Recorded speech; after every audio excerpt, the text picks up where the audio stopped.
है मेरे वतन के लोगों, जरा आँख में भर लो पानी, जो शहीद हुए हैं उनकी जरा याद करो कुर्बानी. ಈರುಳಿ ಉಳಳಿದು ದಿನ ದಿನ ಬೆಳಗ್ಗೆ, ಸುತ್ತಮುತ್ತಲೂ ಮೇಲಕ್ಕೆ ಕೆಳಗೆ, ಗಾವುತ ಮುಂದೆ ಇವೆ ತೆರೆದಿಕ್ಕುವ ಹೊತ್ತಿನ ಒಳಗೆ, ಹಕ್ಕಿ ಹಾರುತ್ತಿದೆ ನೋಡಿದಿರಾ, ಹಕ್ಕಿ ಹಾರುತ್ತಿದೆ ನೋಡಿದಿರಾ, ಹಕ್ಕಿ ಹಾರುತ್ತಿದೆ ನೋಡಿದಿರಾ.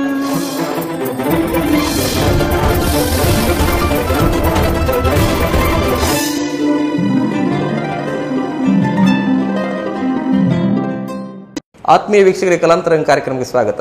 ನಾನು ರಾಜೇಶ್ ಶಾನ್ಭೋಗ್ ಬಾರ್ಕರು. ಮನಸ್ಸು ಎನ್ನುವುದು ಒಂದು ಅಂತರಂಗ. ಅಲ್ಲಿ ಅನೇಕ ವಿಷಯಗಳು ಗುಪ್ತವಾಗಿ ಅನೇಕ ಬಾರಿ ಯಾರಿಗೂ ಬಹಿರಂಗವಾಗದೆ ಹಾಗೆಯೇ ಉಳಿಬಿಡ್ತದೆ. ಅಂತಹ ವಿಷಯಗಳಿಗೆ ಕೂಡ ಒಮ್ಮೊಮ್ಮೆ ಮಾತನಾಡಬೇಕು ಅಂತ ಅನಿಸ್ತದೆ. ಅಂದು ಅದು ತನ್ನೊಳಗಿನ ತನ್ನ ಮನಸ್ಸಿನ ಭಾವನೆಗಳನ್ನು ಹೊರಹಾಕ್ತದೆ. ಅಂತಹ ಮನದ ಮಾತಿನ ಕಾರ್ಯಕ್ರಮವೇ ಈ ಕಲಾಂತರಂಗ ಕಾರ್ಯಕ್ರಮ.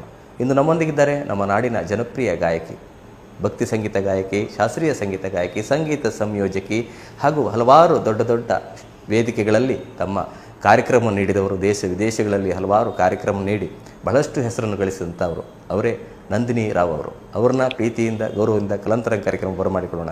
ಮೇಡಮ್, ನಿಮಗೆ ಕಲಾಂತರಂಗ ಕಾರ್ಯಕ್ರಮ ಸ್ವಾಗತ ಮೇಡಮ್. ನಮಸ್ಕಾರ ರಾಜೇಶ್. ಕಲಾಂತರಂಗ ಕಾರ್ಯಕ್ರಮ ನೋಡ್ತಾ ಇರೋ ಎಲ್ಲ ವೀಕ್ಷಕರಿಗೆ ನನ್ನ ಆತ್ಮೀಯ ನಮಸ್ಕಾರ. ಹಾಗೂ ನಿಮ್ಮ 200ನೇ ಎಪಿಸೋಡ್ಗೆ ಕರೆದಿದ್ದೀರಾ, ಅದರಿಂದಾಗಿ ಅದಕ್ಕೂ ಕೂಡ ತುಂಬಾ ಧನ್ಯವಾದಗಳು. ಖಂಡಿತ ಖಂಡಿತ ಮೇಡಮ್, ಧನ್ಯವಾದಗಳು ಮೇಡಮ್. ಅದೇ ರೀತಿ ನಿಮ್ಮ ಒಂದು ಮಧುರ ಧ್ವನಿಯಿಂದ ಒಂದು ಗೀತೆಯನ್ನು ಕೇಳುವ ಮೂಲಕ ಇಂದಿನ ಕಾರ್ಯಕ್ರಮ ಶುರು ಮಾಡೋಣ ಮೇಡಮ್. ಮೊದಲಿಗೆ ಒಂದು ಶ್ಲೋಕದಿಂದಾನೇ ಶುರು ಮಾಡ್ತೀನಿ. ಆಗಲಿ.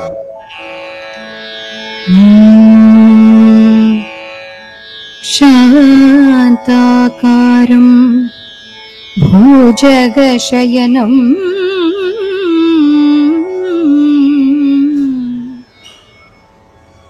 ಪದ್ಮನಾಭಂ ಸುರೇಶಂ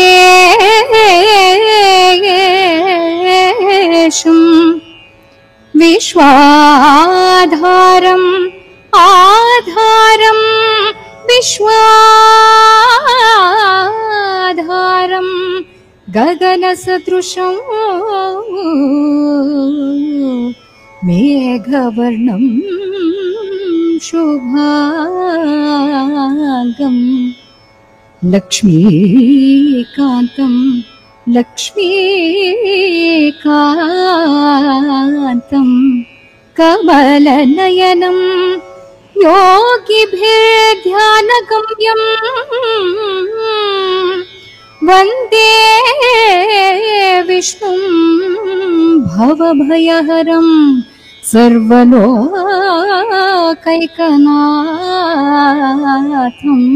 ಸರ್ವಲೋಕೈಕನಾಥಂ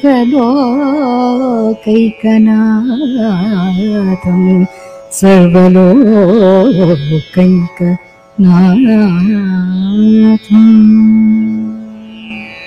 ಧನ್ಯವಾದ ಮೇಡಮ್. ಮಧುರವಾದಂಥ ಧ್ವನಿಯಲ್ಲಿ ಒಂದು ಶ್ಲೋಕವನ್ನು ಕೇಳುವ ಮೂಲಕ ಇಂದಿನ ಕಾರ್ಯಕ್ರಮವನ್ನು ಶುಭಾರಂಭಗೊಳಿಸಿದ್ದೇವೆ. ಹಾಗೆ ಮೇಡಮ್, ಮೊನ್ನೆ ತಾನೇ ನ್ಯಾಷನಲ್ ಅವಾರ್ಡ್ ಒಂದನ್ನು ಸ್ವೀಕರಿಸಿದಿರಿ. ಆ ನ್ಯಾಷನಲ್ ಅವಾರ್ಡ್ ಬಗ್ಗೆ ಒಂದೆರಡು ಮಾತು ಮೇಡಮ್. ಒಂದು ವಾರದಿಂದ ಇದೇ ಚರ್ಚೆ ನಡೀತಾ ಇದೆ. ಬಿಸ್ಮಿಲ್ಲಾ ಖಾನ್ ಯುವ ಪುರಸ್ಕಾರ ಸಂಗೀತ ನಾಟಕ ಅಕಾಡೆಮಿ, ಮಿನಿಸ್ಟ್ರಿ ಆಫ್ ಕಲ್ಚರ್ ಇಂದ ಪ್ರತಿ ವರ್ಷ 40 ಆರ್ಟಿಸ್ಟ್ಗೆ ಇಡೀ ದೇಶದಾದ್ಯಂತ ಸೆಲೆಕ್ಟ್ ಮಾಡಿ ಕೊಡ್ತಾರೆ. ನನ್ನ ಸೌಭಾಗ್ಯ 2022ರದ್ದು ಬಿಸ್ಮಿಲ್ಲಾ ಖಾನ್ ಯುವ ಪುರಸ್ಕಾರ ಸುಗಮ ಸಂಗೀತಕ್ಕೆ, ಅಂದರೆ light classical and devotional the other forms of traditional ಮ್ಯೂಸಿಕ್ಗೆ ನನಗೆ ಈ ಅವಾರ್ಡ್ ಸಿಕ್ಕಿದೆ. Covid, thank you so much. I accept it very humbly. ಕೋವಿಡ್ನಿಂದಾಗಿ ಅವರು 21-22ರಲ್ಲಿ ಕೊಡ್ಲಿಕ್ಕಾಗಿರಲಿಲ್ಲ. ಅದನ್ನೆಲ್ಲದನ್ನು ಈ ವರ್ಷ ಅವಾರ್ಡ್ ಸೆರೆಮನಿ ಈಗ ತಾನೇ ನ್ಯೂ ಡೆಲ್ಲಿಯಲ್ಲಿ ಆಯಿತು. ಅವಾರ್ಡ್ ತಗೊಂಡು ಬಂದಿದ್ದೀನಿ. ನೀವೆಲ್ಲರೂ ಕೂಡ ಚಿತ್ರಗಳನ್ನು ನೋಡ್ತಾನೆ ಇರ್ಬೋದು. I am holding my award so happily. ಹೌದು, ಖಂಡಿತ ಖಂಡಿತ. ಬಹಳ ಖುಷಿ ಆಯಿತು. ನಿಮಗೆ ಇನ್ನಷ್ಟು ಪ್ರಶಸ್ತಿಗಳು ಇನ್ನೂ ಬರಲಿ ಎನ್ನುವಂಥ ಶುಭ ಹಾರೈಕೆಗಳು ನಮ್ಮ ಚಾನಲ್ ಪರವಾಗಿ ಮೇಡಮ್. Thank you. ಪ್ರಶಸ್ತಿಗಳು ಜವಾಬ್ದಾರಿ ಅನೌನ್ಸ್ ಆದ ಕೂಡಲೇ ನಮ್ಮ ಆರ್ಟಿಸ್ಟ್ ಮೇಲೆ ಇನ್ನೂ ರೆಸ್ಪಾನ್ಸಿಬಿಲಿಟಿ ಹೆಚ್ಚಾಗುತ್ತೆ. ಹಾಗೂ ನಮ್ಗೆ ಇನ್ನೂ ಕೂಡ ಹೆಚ್ಚು ಹೆಚ್ಚು ಕೆಲಸ ಮಾಡ್ಲಿಕ್ಕೆ, ಹೆಚ್ಚು ಪ್ರಾಕ್ಟೀಸ್ ಮಾಡ್ಲಿಕ್ಕೆ ಅದೊಂದು ಎನ್ಕರೇಜ್ಮೆಂಟ್. ಅದರಿಂದಾಗಿ ಸ್ಫೂರ್ತಿ, ಅದು ನಿಜವಾಗಿ ಒಂದು ಸ್ಫೂರ್ತಿ. ಅದೇ ರೀತಿ ಮೇಡಮ್, ನಿಮ್ಮ ಜೀವನದ ಬಗ್ಗೆ ತಿಳಿಯೋಣ, ಕಲಾ ಜೀವನದ ಬಗ್ಗೆ ತಿಳಿಯೋಣ. ಹಾಗೆ ನಮ್ಮ ವೀಕ್ಷಕರೆಲ್ಲರೂ ಕಾತುರರಾಗಿದ್ದಾರೆ. ಮೊದಲಿಗೆ ನಿಮ್ಮ ತಂದೆ ತಾಯಿ ಮತ್ತು ಬಾಲ್ಯ ಜೀವನದ ಬಗ್ಗೆ, ನಿಮ್ಮ ಹುಟ್ಟೂರಿನ ಬಗ್ಗೆ ಒಂದೆರಡು ಮಾತು ಮೇಡಮ್. ಹಲವಾರು ಜನರಿಗೆ ಗೊತ್ತಿಲ್ಲ, ನಾನು ಕೂಡ ದಕ್ಷಿಣ ಕನ್ನಡದ ಪಡುಬಿದ್ರಿಯ ಜಗದೀಶ್ ರಾವ್ ಅವರ ಪುತ್ರಿ. ಹಾಗೂ ನನ್ನ ತಾಯಿ ಘಟ್ಟದ ಮೇಲೆ, ತಂದೆ ಘಟ್ಟದ ಕೆಳಗೆ ಅಂತಾನೆ ಯಾವಾಗ್ಲೂ ಹೇಳೋದು. ಅಮ್ಮ ಸಾಗರದವರು, ಪೃಥ್ವಿ ಅಂತ, ಹಾಗೂ ತಂದೆ ಪಡುಬಿದ್ರಿಯ ಮೂಲದವರು. ಅದರಿಂದಾಗಿ ಉಡುಪಿ, ಮಂಗಳೂರು ನನ್ಗೆ ಹೊಸದಲ್ಲ, ಯಾವಾಗ್ಲೂ ಬರ್ತಾನೆ ಇರ್ತೀನಿ. ಇಂದು ಉಡುಪಿಯ ಒಂದು ಚಾನೆಲ್ಗೆ ನಾನು 200ನೇ ಎಪಿಸೋಡ್ನಲ್ಲಿ ಹಾಡ್ತಾ ಇದ್ದೀನಿ ಅಂತ ಬಹಳ ಖುಷಿ ಆಗ್ತಾ ಇದೆ. ಹಾಗೆ ನನ್ನ ಬಾಲ್ಯವೆಲ್ಲ ಇಡೀ ಭಾರತದಲ್ಲಿ ಕೂಡ ಆಯ್ತು ಅಂತ ಹೇಳ್ಬೋದು. ಯಾಕಂದ್ರೆ ನನ್ನ ತಂದೆ ಕೆನರಾ ಬ್ಯಾಂಕ್ ನಲ್ಲಿ ಮ್ಯಾನೇಜರ್ ಆಗಿದ್ರು. ಅದರಿಂದಾಗಿ ಟ್ರಾನ್ಸ್ಫರ್ ಜಾಬ್. ಹುಟ್ಟಿದ್ದು ಹಾಸನದಲ್ಲಿ, ಹುಟ್ಟಿದ ಕೂಡಲೇ ಅವ್ರಿಗೆ ಕೋಲ್ಕತ್ತಾಗೆ ಟ್ರಾನ್ಸ್ಫರ್ ಆಯ್ತು. ಸೊ ನಾನು ಅಲ್ಲಿ ಕೋಲ್ಕತ್ತಾದಲ್ಲಿ 1 ವರ್ಷ ಇದ್ದೆ. ಆಮೇಲೆ ಅಸ್ಸಾಮಲ್ಲಿ 3 ವರ್ಷ ಇದ್ವಿ. ಆಮೇಲೆ ಕರ್ನಾಟಕಕ್ಕೆ ನಾನು 4ನೇ ಕ್ಲಾಸ್ ಇದ್ದಾಗ ಕರ್ಕೊಂಡು ಬಂದ್ರು. ಅಲ್ಲಿಂದ ಶಿವಮೊಗ್ಗದಲ್ಲಿ ನನ್ನ ಶಾಲೆ ಎಲ್ಲ ಸರಿಯಾಗಿ ಆದಿಚುಂಚನಗಿರಿ ಶಿಕ್ಷಣ ಟ್ರಸ್ಟ್ ನಲ್ಲಿ ನನ್ನ ಬೇಸಿಕ್ ಸ್ಕೂಲಿಂಗ್ ಎಲ್ಲ ಆಯ್ತು. ಹಾಗೂ ಆದಿಚುಂಚನಗಿರಿಯ ಬಗ್ಗೆ ನಾನು ಮಾತಾಡ್ಬೇಕು ಅಂತಂದ್ರೆ, ಅದೊಂದು ಏನೋ ಪೂರ್ವ ಜನ್ಮದ ಸಂಬಂಧ ಇತ್ತು ಏನೋ, ಅದಕ್ಕಾಗಿ ದೇವರು ನನ್ನ ವಾಪಸ್ ಅಲ್ಲಿಗೆ ಹೋಗಿ ಹಾಕಿದ್ರು ಅಂತ ಹೇಳ್ಬೋದು. ನಾನು 4ನೇ ಕ್ಲಾಸ್ ಅಲ್ಲಿ ಜಾಯಿನ್ ಆದಾಗ ಬಾಲಗಂಗಾಧರನಾಥ್ ಸ್ವಾಮೀಜಿ ನನ್ನ ಸ್ಕೂಲಿಂದು ಇಂಡಿಪೆಂಡೆನ್ಸ್ ಡೇ ಫಂಕ್ಷನ್ಗೆ ಬಂದಿದ್ರು. ಅವಾಗ ನನ್ನ ಇನ್ವೊಕೇಶನ್ ಹಾಡ್ಲಿಕ್ಕೆ ಅಂತ ಹೇಳಿದ್ರು. ಇಂಡಿಪೆಂಡೆನ್ಸ್ ಡೇ ಆಗಿದ್ರಿಂದಾಗಿ ನಾನು ಲತಾ ಮಂಗೇಶ್ಕರ್ ಅವರ ಏ ಮೇರೆ ವತನ್ ಕೆ ಲೋಗೋ ಹಾಡಿದೆ.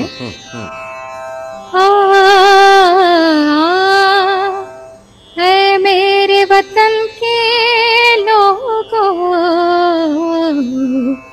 तुम खूब लगा लो नारा, ये शुभ दिन है हम सबका, लहरा लो तिरंगा प्यारा, पर मत भूलो सीमाओं पर वीरों ने है प्राण गवाए, कुछ याद उन्हें भी कर लो, कुछ याद उन्हें भी कर लो, जो लौट के घर न आए, जो लौट के घर न आए. ಈ ಗೀತೆಯನ್ನ ಹಾಡಿದೆ. ಮಧುರವಾಗಿತ್ತು. ಲತಾಜಿಯವರು ಹಾಡಿದ ರೀತಿ ಆಗಿತ್ತು, ಅಷ್ಟು ಮಧುರವಾಗಿತ್ತು. ಸ್ವಾಮೀಜಿ ಅವರು ಇದನ್ನ ಕೇಳಿದ ತಕ್ಷಣ ಈ ಮಗುನ ನಾನು ಅಡಾಪ್ಟ್ ಮಾಡ್ಕೊಂಡೆ. ಇವಳು ಇಲ್ಲಿಂದ ಹಿಡಿದು ಏನು ಓದ್ತಾಳೋ ಅಲ್ಲಿವರೆಗೂ ನಮ್ಮ ಆದಿಚುಂಚನಗಿರಿಯಿಂದ ಸ್ಪಾನ್ಸರ್ ಆಗತ್ತೆ ಅಂತ ಹೇಳಿ ನನ್ನ ಸಂಗೀತದ ಫೀಸ್ ಕೂಡ ಆದಿಚುಂಚನಗಿರಿಯಿಂದಾನೇ ಬರ್ತಾ ಇತ್ತು. ಏನೋ ಹಿಂದಿನ ಜನ್ಮದ ಏನೋ ಋಣ ತಿಂದಿದ್ದೆ ಅಂತಾನೆ ನಾನು ಯಾವಾಗ್ಲೂ ಸ್ವಾಮೀಜಿ ಅವ್ರಿಗೆ ಹೇಳ್ತಾ ಇರ್ತೀನಿ. ಎಲ್ಲಿವರೆಗೆ ಎಜುಕೇಶನ್ ಮಾಡಿದ್ರಿ ಮೇಡಮ್ ನೀವು? ನಾನು ಅದಾದ್ಮೇಲೆ ಅಫ್ಕೋರ್ಸ್ 10th ಆದ್ಮೇಲೆ one of the topper students science ತಗೋಬೇಕು ಅಂತ ಹೇಳಿ ಹೋದವಳು ನಮ್ಮಮ್ಮ, ನೀನ್ ಸೈನ್ಸ್ ತಗೊಂಡು ಡಾಕ್ಟರ್ ಗಿಕ್ಟರ್ ಆದ್ರೆ ಮ್ಯೂಸಿಕ್ ನ ಬಿಟ್ಬಿಡ್ತೀಯಾ, ಅದರಿಂದಾಗಿ ನೋ ಚಾನ್ಸ್ ಕಾಮರ್ಸ್ ತಗೋ ಅಂತ ಹೇಳಿ ಕಾಮರ್ಸ್ ಹಾಕಿದ್ರು.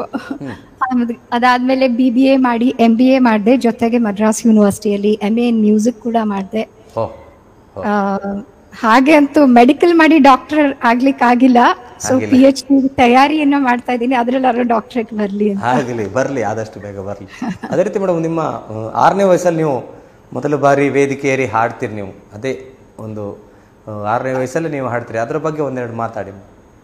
ನಂದು ನಮ್ಮ ಮನೆಯಲ್ಲಿ ಸಂಗೀತ ಯಾರಿಗೂ ಕೂಡ ಬರಲ್ಲ. ತಂದೆ ಕಡೆಯಲ್ಲೂ ಸಂಗೀತ ಇಲ್ಲ, ತಾಯಿ ಕಡೆಯಲ್ಲೂ ಸಂಗೀತ ಇಲ್ಲ. So I am the first person. ಆಸಕ್ತಿ ಬಂದ ಬಗ್ಗೆ ಹೇಗೆ ಮೇಡಮ್? ಅದು it is like totally weird. 2-2.5 ವರ್ಷದವಳಿದ್ದಾಗ ಮಾತ್ಕಿಂತ ಜಾಸ್ತಿ ಏನ್ ಕೇಳ್ತಿದ್ನೋ ಅದನ್ನ ಬರೀ ಹಾಡ್ತಿದ್ದಂತೆ.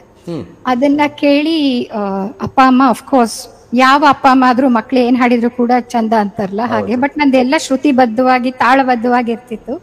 ಅದರಿಂದಾಗಿ ಬಟ್ ನನ್ನ ತಂದೆ ಟ್ರಾನ್ಸ್ಫರ್ ಜಾಬ್ ಆಗಿದ್ರಿಂದಾಗಿ ನಾವು ಅಸ್ಸಾಮಲ್ಲಿ ಇದ್ವಿ, ಅಲ್ಲಂತೂ ಯಾರು ಗುರುಗಳಿರ್ಲಿಲ್ಲ. ಆದ್ರೆ ನಮ್ಮ ಮನೆಯಲ್ಲಿ ಪ್ರತಿದಿನ ನಡೀತಾ ಇದ್ದಂತಹ ಸುಪ್ರಭಾತಗಳು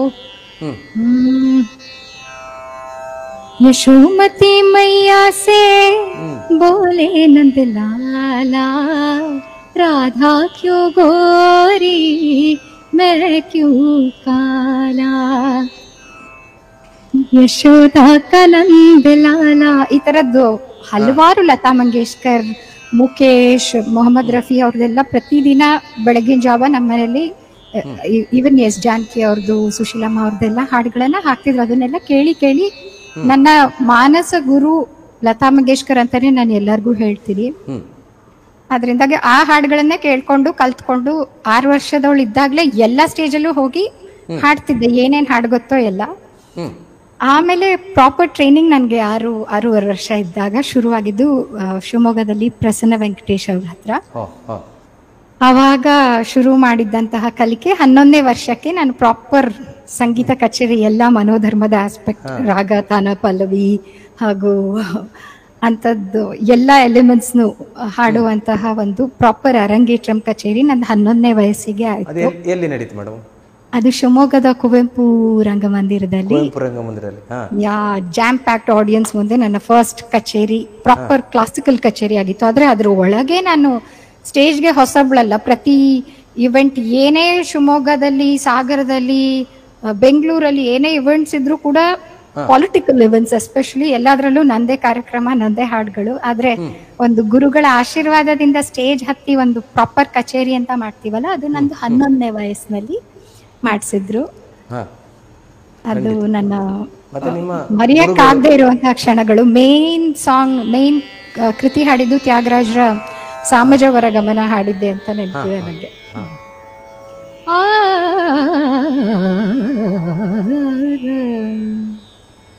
ಸಮಲಿ ಗಮಜ ಸುಧಾ,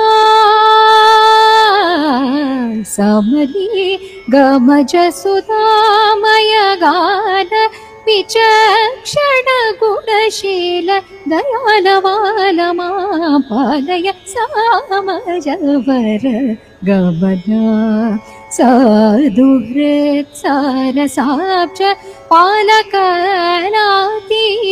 ವಿಖ್ಯಾತ ಸಾಮಜವರ ಗಮನ.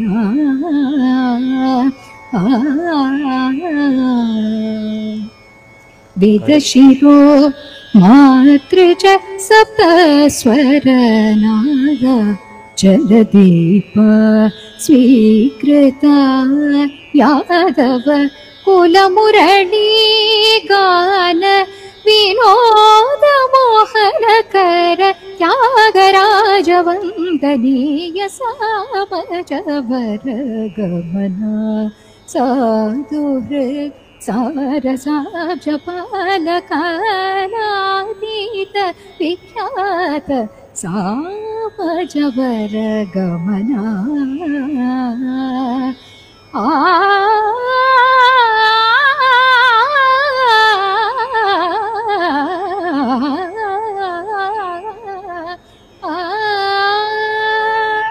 ಸೊ ಇದನ್ನ ಮೇನ್ ಆಗಿ ಸ್ವರ ನೆರವಲ್ಲೆಲ್ಲ ಮಾಡಿ ಹಾಡಿದ್ದೆ. ಹೌದು, ಖಂಡಿತ ಮಧುರವಾಗಿತ್ತು. ನಿಮ್ಮ ಹಾಡು ಕೇಳ್ತಾನೆ ಇರುವಂತ ಅನಿಸ್ತದೆ ಮೇಡಮ್. ಬಹಳಷ್ಟು ಹೀಗೆ ನೀವು ಮಾತಿನ ಮಧ್ಯೆ ಹಾಡನ್ನು ಹಾಡ್ತಾ ಇರಿ, ಒಂಥರ ಖುಷಿ ಆಗ್ತದೆ ಮೇಡಮ್ ನಿಜವಾಗಿ. ಅದೇ ರೀತಿ ಮೇಡಮ್ ನಿಮ್ಮದು ಅಂದ್ರೆ ನಿಮ್ಮ ಗುರುಗಳು ಇನ್ನೂ ಬಹಳಷ್ಟು ಜನ ಗುರುಗಳಿದ್ದಾರೆ ನಿಮಗೆ, ಅವ್ರ ಬಗ್ಗೆ ಒಂದೆರಡು ಮಾತು ಮೇಡಮ್.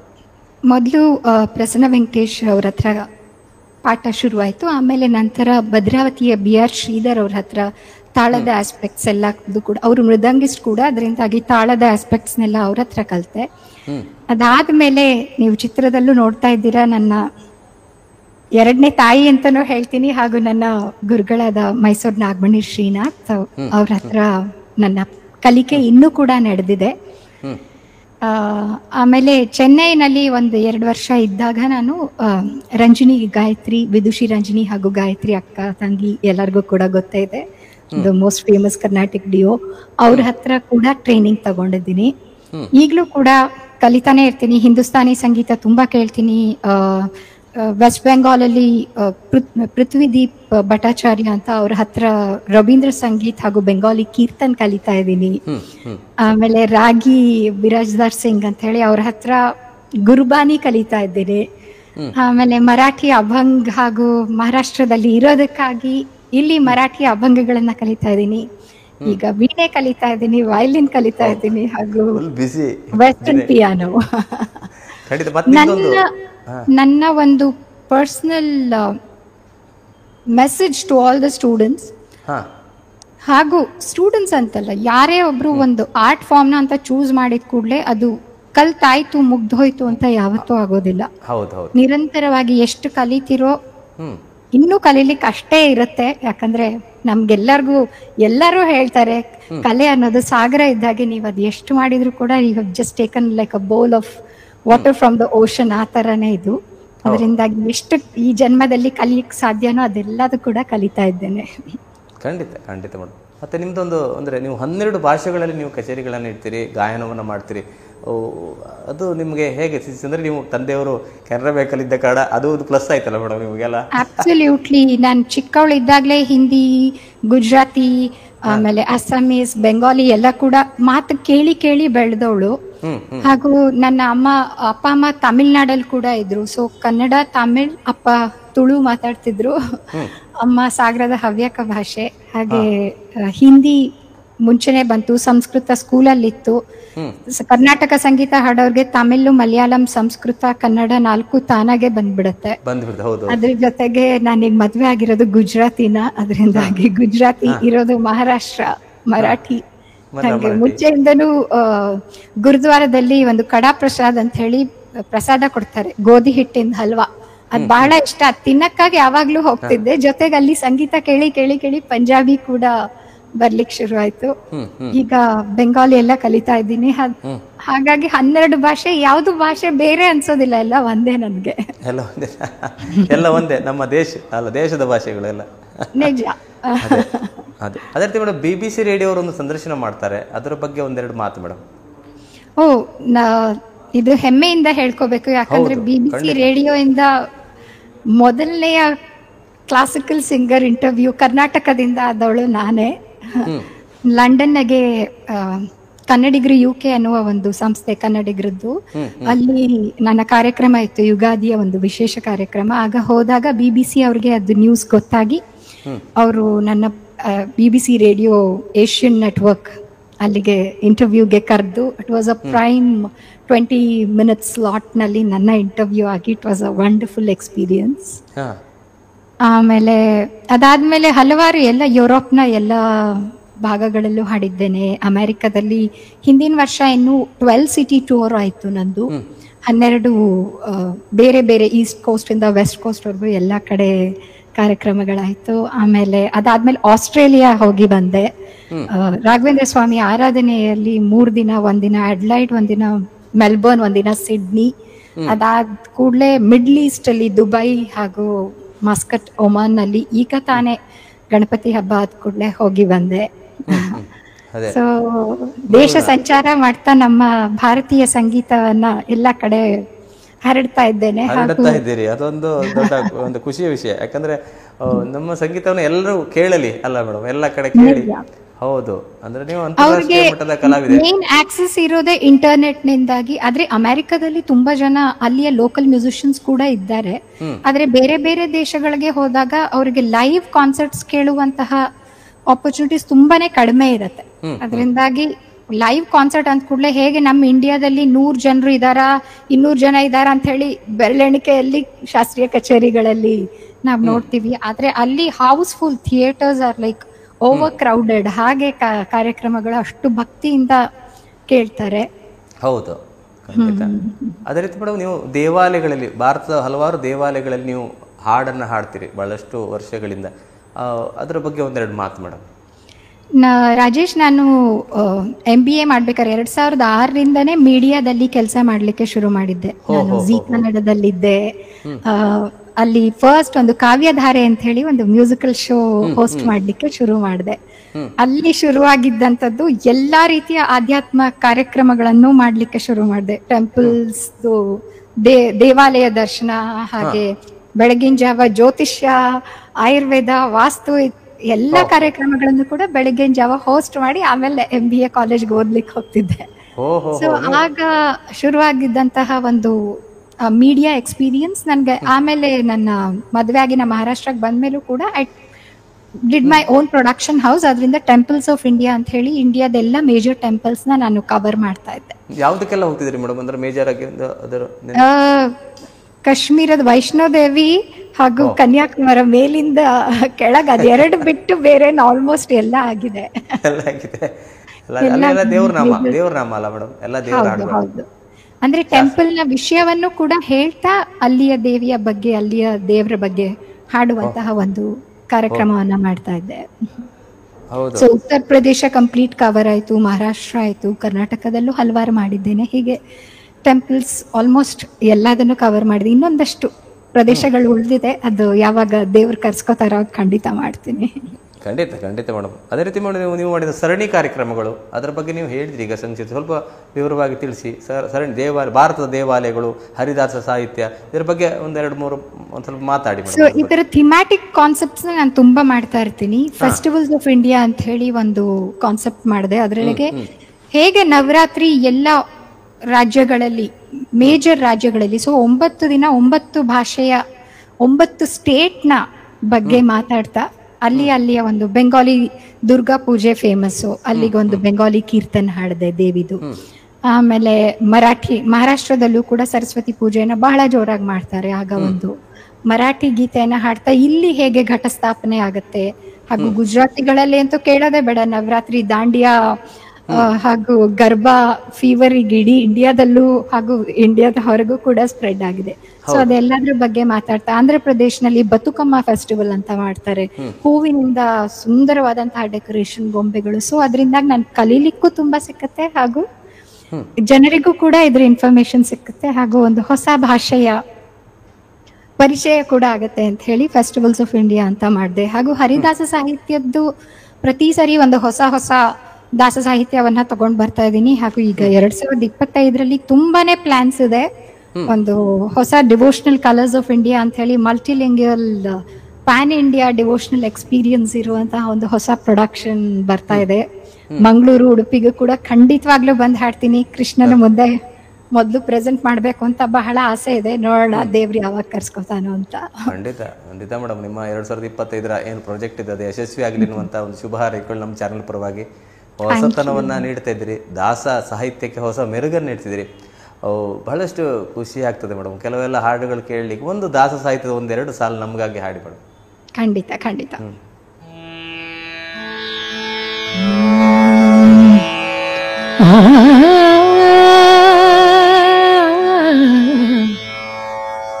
ಪಾಲಿಸೋ ಮಾಧವ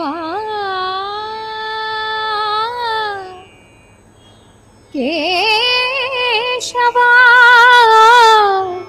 ಮಾಧವ ಪಾಲಿಸೋ ಮಾಧವ ಪಾಲಿಸೋ ಮಾಧವ ಪಾಲಿಸೋ ಮಾಧವ ಈ ತೆರದಲ್ಲಿ ಪಾಲಿಸೋ Madhava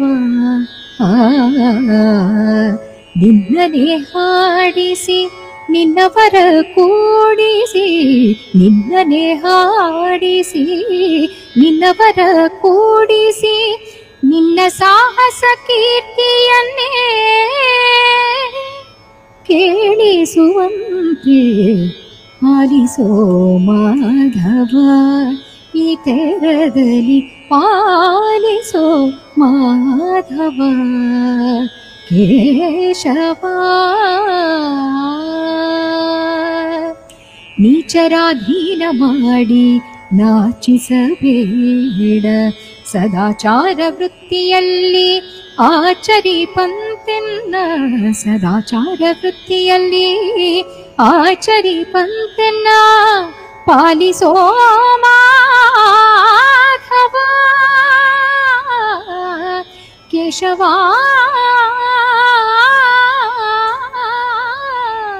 ಪಾಲಿಸೋ Madhava. Super madam, super. ಬಹಳ ಖುಷಿ ಆಯಿತು. ಬಹಳ ಖುಷಿ ಆಯಿತು ಮೇಡಮ್, ಬಹಳ ಖುಷಿ ಆಯಿತು. ಅದೇ ರೀತಿ ಮೇಡಮ್, ತಾವು ಆಕಾಶವಾಣಿಯಲ್ಲಿ ಎ ದರ್ಜೆಯ ಕಲಾವಿದೆ, ಅದರ ಬಗ್ಗೆ ಆಕಾಶವಾಣಿ ಪಯಣದ ಬಗ್ಗೆ ಒಂದೆರಡು ಮಾತು ಮೇಡಮ್. ಆಕಾಶವಾಣಿಯಲ್ಲಿ ಐ ಥಿಂಕ್ ಯುವ ಕಲಾವಿದೆಯಾಗಿ ಫಸ್ಟ್ ಆಡಿಷನ್ ಕೊಟ್ಟಿದ್ದು. ಆಮೇಲೆ ಯಾವಾಗ ಬಿ ಗ್ರೇಡಿಂದ ಬಿ ಹೈಯಿಂದ ಎ ಗ್ರೇಡಿಗೆ ಬಂದೆ ಅನ್ನೋ ಜರ್ನಿನೇ ಗೊತ್ತಿಲ್ಲ. ಇಲ್ಲ, ಎಕ್ಸಾಮ್ ಕೊಡ್ತಿದ್ದ ಹಾಗೆ ತಕ್ಷಣ ಗ್ರೇಡೇಷನ್ ಆಗೋಯ್ತು. ಹಾಗೂ ಆಕಾಶವಾಣಿಯಲ್ಲಿ ಹಾಡುವ ಒಂದು ಎಕ್ಸ್ಪೀರಿಯನ್ಸೇ ಬೇರೆ. ಯಾಕಂದ್ರೆ ಈಗಿನ ಸ್ಟುಡಿಯೋ ಟೆಕ್ನಾಲಜಿ ಆ ಥರ ಕಟ್ ಎಲ್ಲ ಇರೋದೇ ಇಲ್ಲ ಅಲ್ವಾ. You have to be perfect. ಹೋಗ್ತೀರಾ, ಕರೆಕ್ಟ್ ರೆಂಡಿಷನ್ ಇರುತ್ತೆ. ತಂಬೂರಿಯ ಜೊತೆ ಅಕೌಸ್ಟಿಕ್ ಟ್ರೀಟ್ಮೆಂಟ್ ನಲ್ಲಿ ಆಗುವಂತಹ ರೆಕಾರ್ಡಿಂಗ್ಸ್ ಇನ್ನು ಆಕಾಶವಾಣಿಯಲ್ಲಿ ಮಾತ್ರ ಶುದ್ಧತೆ ಇದೆ. ವೆರಸ್ ನೀವು ಬೇರೆ ಇನ್ಯಾವ ಸ್ಟುಡಿಯೋ ರೆಕಾರ್ಡಿಂಗ್ಸ್ ಕೂಡ ಕೇಳಿ, ಎಲ್ಲದರಲ್ಲೂ ಆಟೋ ಟ್ಯೂನ್ ಇರುತ್ತೆ, ಇಲ್ಲ ಹಲವಾರು ಕಟ್ ಮಾಡಿ ನೀವು ಸಣ್ಣ ಸಣ್ಣ ಪೀಸಸ್ ಕೂಡ ಪ್ಯಾಚ್ ಮಾಡಬಹುದು. ಬಟ್ ಆಕಾಶವಾಣಿಯಲ್ಲಿ you have to be perfect. ಹೋಗ್ತೀರಾ, one take singing and it has to be the best. ಆಗ ಮಾತ್ರ ನಿಮ್ಮ ಗ್ರೇಡೇಷನ್ ಕೂಡ ಉಳಿಯುತ್ತೆ. ಹಾಗೂ ಅಂಡ್ ಇಟ್ಸ್ ಲೈಕ್ ಇಟ್ಸ್ ಒಂದು ಎಕ್ಸಾಮ್ಗೆ ಹೋಗಿ ಹಾಡ್ದ ಹಾಗೆ ಇರುವಂತಹ ಎಕ್ಸ್ಪೀರಿಯನ್ಸ್. ಅದು ಒಂದು ಕಾನ್ಸರ್ಟ್ ಕೊಟ್ಟ ಹಾಗೆ, ಏನು ರೀಟೇಕ್ಸ್ ಇರೋದಿಲ್ಲ. ಅದರಿಂದಾಗಿ ಆಕಾಶವಾಣಿಯಲ್ಲಿ ಹೋಗಿ ಹಾಡಬೇಕು ಅಂದ್ರೆ ಯಾವಾಗಲೂ ಕೂಡ I am like very excited. ಖಂಡಿತ ಖಂಡಿತ ಮೇಡಮ್. ನೀವು ಸುಗಮ ಸಂಗೀತ ಗೀತೆಗಳನ್ನು ಬಹಳಷ್ಟು ಹಾಡ್ತೀರಿ, ಮತ್ತು ಸುಗಮ ಸಂಗೀತ ಕಲಾವಿದೆ ಕೂಡ. ಒಂದು ಭಾವಗೀತೆ ನಮಗಾಗಿ ನೀವು ಪ್ರಸ್ತುತಪಡಿಸಬೇಕು ಮೇಡಮ್. ನಾನು ಶಿವಮೊಗ್ಗದಲ್ಲಿ ಇದ್ದಾಗ ಶಿವಮೊಗ್ಗ ವೇಣುಗೋಪಾಲ್ ಅವ್ರ ಹತ್ರ ಹಲವಾರು ಭಾವಗೀತೆಗಳನ್ನ ಕಲ್ತಿದ್ದೇನೆ. ಅವ್ರು ಕೂಡ ಭದ್ರಾವತಿ ಆಕಾಶವಾಣಿಯ ಕಲಾವಿದರಾಗಿದ್ರು. ಅದರಿಂದಾಗಿ ಅವ್ರು ಹೇಳ್ಕೊಟ್ಟಂತಹ ಒಂದು ಸುಂದರವಾದಂತಹ ಬೇಂದ್ರೆ ಅವರ ಭಾವಗೀತೆಯನ್ನ ಹಾಡ್ತೀನಿ. ಪಹಾಡಿ ರಾಗದಲ್ಲಿ ಹಕ್ಕಿ ಹಾರುತ್ತಿದೆ ನೋಡಿದೀರಾ ಅಂತ ಹೇಳಿ. ನಂಗೆ ಸ್ಕೂಲಲ್ಲಿ ಅದು ಪೋಯಮ್ ಇತ್ತು, ಅದನ್ನ ನೋಡ್ಬಿಟ್ಟು ಸರ್ ನಂಗೆ ಇದನ್ನೇ ಹೇಳ್ಕೊಡಿ ಅಂತ ಹೇಳಿದ್ದೆ. ಅಲ್ಲೇ ತಕ್ಷಣ ಟ್ಯೂನ್ ಮಾಡಿ ನನ್ಗಾಗಿ ಹೇಳ್ಕೊಟ್ಟಿದ್ರು. ಹಾಗೆ ನಿಮ್ಮ ಮನೆಯವರ ಬಗ್ಗೆ ಒಂದೆರಡು ಮಾತು ಮೇಡಮ್. ಸೊ ಕರ್ನಾಟಕದ ಮಗಳು, ಈಗ ಮಹಾರಾಷ್ಟ್ರದ ಸೊಸೆ, ಅದು ಗುಜರಾತಿ ಮನೆಯನ್ನ ಸೇರಿದ್ದೇನೆ. ನನ್ನ ಗಂಡ ಪೂರಬ್ ಅಂತ ಹೇಳಿ ಇಲ್ಲಿ ಮಹಾರಾಷ್ಟ್ರದಲ್ಲೇ ಹುಟ್ಟು ಬೆಳೆದಿದ್ದು. ಅದರಿಂದವೇ ಅವ್ರು ಜಾಸ್ತಿ ಗುಜರಾತಿಗಿಂತ ಮರಾಠಿನೇ ಮಾತಾಡ್ತಾರೆ ಮನೆಯಲ್ಲಿ. ಆಮೇಲೆ ಒಬ್ಬ ಮಗ ಇದ್ದಾನೆ, ಹೂಸ್ ಟ್ಯಾಂಟ್ರಮ್ ಟೀನೇಜರ್, ಈಗ 13 ವರ್ಷದ ಹುಡುಗ. ಆಮೇಲೆ ನನ್ನ ಅತ್ತೆ ಮಾವ ಎಲ್ಲ ಇಲ್ಲಿದ್ದಾರೆ. ಮನೆಯಲ್ಲಿ ಅಮ್ಮ ತಂದೆಯವರಿಗಿಲ್ಲ. ನನ್ನ 18 ವರ್ಷದವ್ರು ಇದ್ದಾಗಲೇ ಹಿ ಎಕ್ಸ್ಪೈರ್ಡ್. ಆಮೇಲೆ ನನ್ಗೆ ಒಬ್ಬ ಅಣ್ಣ ಇದ್ದಾನೆ, ಅವನು ಐರ್ಲೆಂಡ್ ಯುರೋಪ್ ಅಲ್ಲಿ ಇದ್ದಾನೆ. ಹಾಗೆ ಅಕ್ಕ, ದೊಡ್ಡ ಅಕ್ಕ ಕ್ಯಾನಡಾದಲ್ಲಿ ಆಲ್ಬರ್ಟಾದಲ್ಲಿ ಇರ್ತಾಳೆ. ಸೊ ಇಡೀ ಫ್ಯಾಮಿಲಿಯಲ್ಲಿ ನಾನು ಒಬ್ಳೆ ಈಗ ಇಂಡಿಯಾದಲ್ಲಿ ಇರೋದು. ಸಂಗೀತಗಾರ ನೀವೊಬ್ರೆ? ನಾನು ಒಬ್ಳೆ ಸಂಗೀತಗಾರ್ತಿ ಕೂಡ. ಅದರಿಂದಾಗಿ ಭಾರತ ನನ್ನ ಎಲ್ಲೂ ಹೋಗ್ಲಿಕ್ಕೆ ಬಿಡ್ಲಿಲ್ಲ. ನಾನು ಇಂಡಿಯಾದಲ್ಲಿ ಖುಷಿಯಾಗಿದ್ದೇನೆ. ಹೌದು, ಖಂಡಿತ. ಮತ್ತೆ ನಿಮ್ಮ ಯಜಮಾನರ ಬೆಂಬಲ ಹೇಗಿದೆ ಮೇಡಮ್ ನಿಮ್ಮ ಸಂಗೀತ ಕ್ಷೇತ್ರಕ್ಕೆ? ಯಾವ್ದೋ ಜನ್ಮದೇನೋ ಪುಣ್ಯ ಮಾಡಿ ದೇವ್ರು ನನ್ನ ಕರ್ನಾಟಕದಿಂದ ಇಲ್ಲಿಗೆ ಕಳ್ಸಿದಾನೆ ಅಂತ ಅನ್ಸುತ್ತೆ. ತುಂಬಾನೇ ಎಲ್ಲಾ ರೀತಿಯಲ್ಲಿಯೂ ಸಪೋರ್ಟ್. ಇವತ್ತು ಕೂಡ ನಂದಿಗೆ 10 ಗಂಟೆಗೆ ಇಂಟರ್ವ್ಯೂ ಇದೆ ಅಂತ ಹೇಳ್ಬಿಟ್ಟು ಪ್ರತಿಯೊಂದು ಕೂಡ ನನ್ಗೆ ನನ್ನ ರೂಮಿಗೆ ಬಂತು. ನನ್ನ ಬ್ರೇಕ್ಫಾಸ್ಟ್, ಕಾಫಿ, ಪ್ರತಿಯೊಂದು. ಯಾರು ನನ್ ಡಿಸ್ಟರ್ಬ್ ಕೂಡ ಮಾಡೋದಿಲ್ಲ, ಆ ತರ ಸಪೋರ್ಟ್. ಹಾಗೆ ಪ್ರತಿಯೊಂದು ಕಾರ್ಯಕ್ರಮ ಇರ್ಬೋದು, ಅದಿಲ್ಲದೆ ನಮ್ಗೆಲ್ಲ ಸಾಧನೆ ಮಾಡ್ಲಿಕ್ಕೂ ಕಷ್ಟ. ಹೌದೌದು. ನಾನು ಇಷ್ಟು ಟ್ರಾವೆಲ್ ಮಾಡ್ತೀನಿ. ನನ್ನ ಮಗ ಈಗಾಗ್ಲೇ 13 ವರ್ಷದವನಾದ, ಬಟ್ ಚಿಕ್ಕವನು ಇದ್ದಾಗಿಂದನೂ, ಇಲ್ಲಾಂದ್ರೆ ಬಹಳ ಕಷ್ಟ ನೋಡಿ ಆರ್ಟಿಸ್ಟ್ಗಳಿಗೆ. ಪ್ರತಿದಿನ ಒಂದೊಂದು ಊರ್ನಲ್ಲಿ ಇರ್ತೀವಿ. ಆಗ ಬರೀ ಮನೆದೇ ಯೋಚನೆ ಅಂತ ಆದ್ರೆ ಯು ಕಾಂಟ್ ಗಿವ್ ಯು 100%. ಅದರಿಂದಾಗಿ ವೆರಿ ಬ್ಲೆಸ್ಡ್ ಅಂಡ್ ಹೌದು, ಖಂಡಿತ. All credit goes to my even my parents and also my in-laws and my husband ಅಂತ ಹೇಳಿ. ಮತ್ತೆ ಮಗನಿಗೆ ಏನಾದ್ರು ಸಂಗೀತ ಆಸಕ್ತಿ ಇದೆಯಾ madam?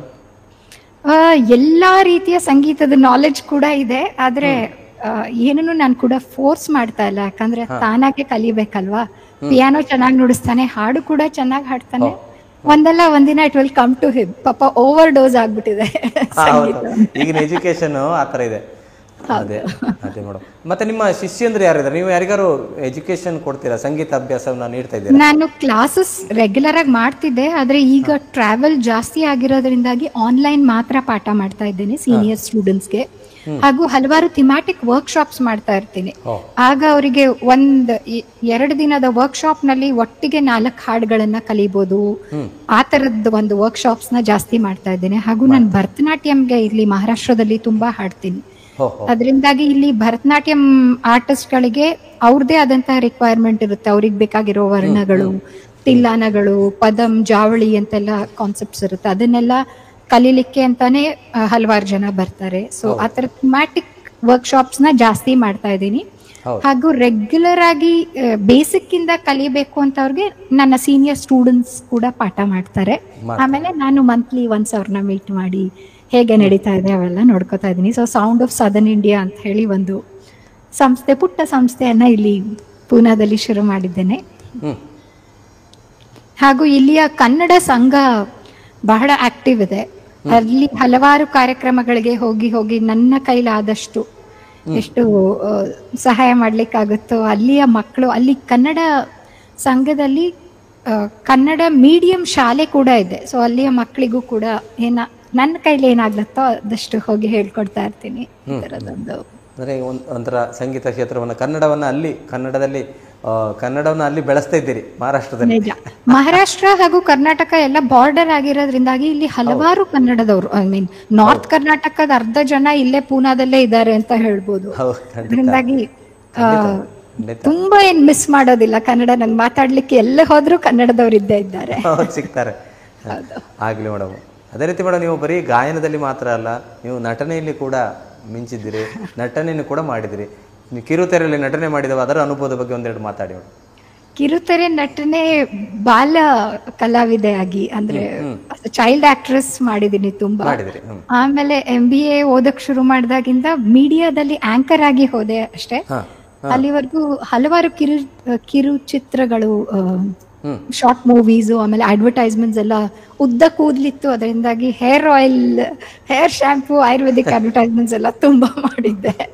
And of course glowing skin ಅಂತ ಹೇಳ್ಬಿಟ್ಟು ಅದಕ್ಕೂ ಒಂದಷ್ಟು ಅಡ್ವರ್ಟೈಸ್ಮೆಂಟ್ಸ್ ಇತ್ತು. ಸೊ ಅದು ಹಾಗೆ ಅಲ್ಲಿ ಶಿವಮೊಗ್ಗದ ಲೋಕಲ್ ಚಾನೆಲ್ಗೆ ಈಗ ಎಜುಕೇಶನಲ್ ಚಾನೆಲ್ಸ್ ಅಂದ್ರೆ ಆಗ್ತಾನೆ ಕಂಪ್ಯೂಟರ್ ಇಂಟ್ರೊಡ್ಯೂಸ್ ಆಗಿತ್ತು. ಸೊ ಆ ತರದ ಎಜುಕೇಟಿವ್ ಶೋಸ್ ನ ತುಂಬಾ ಚಿಕ್ಕವಳಿದ್ದಾಗಿಂದ ಮಾಡ್ತಾ ಇದ್ದೀನಿ.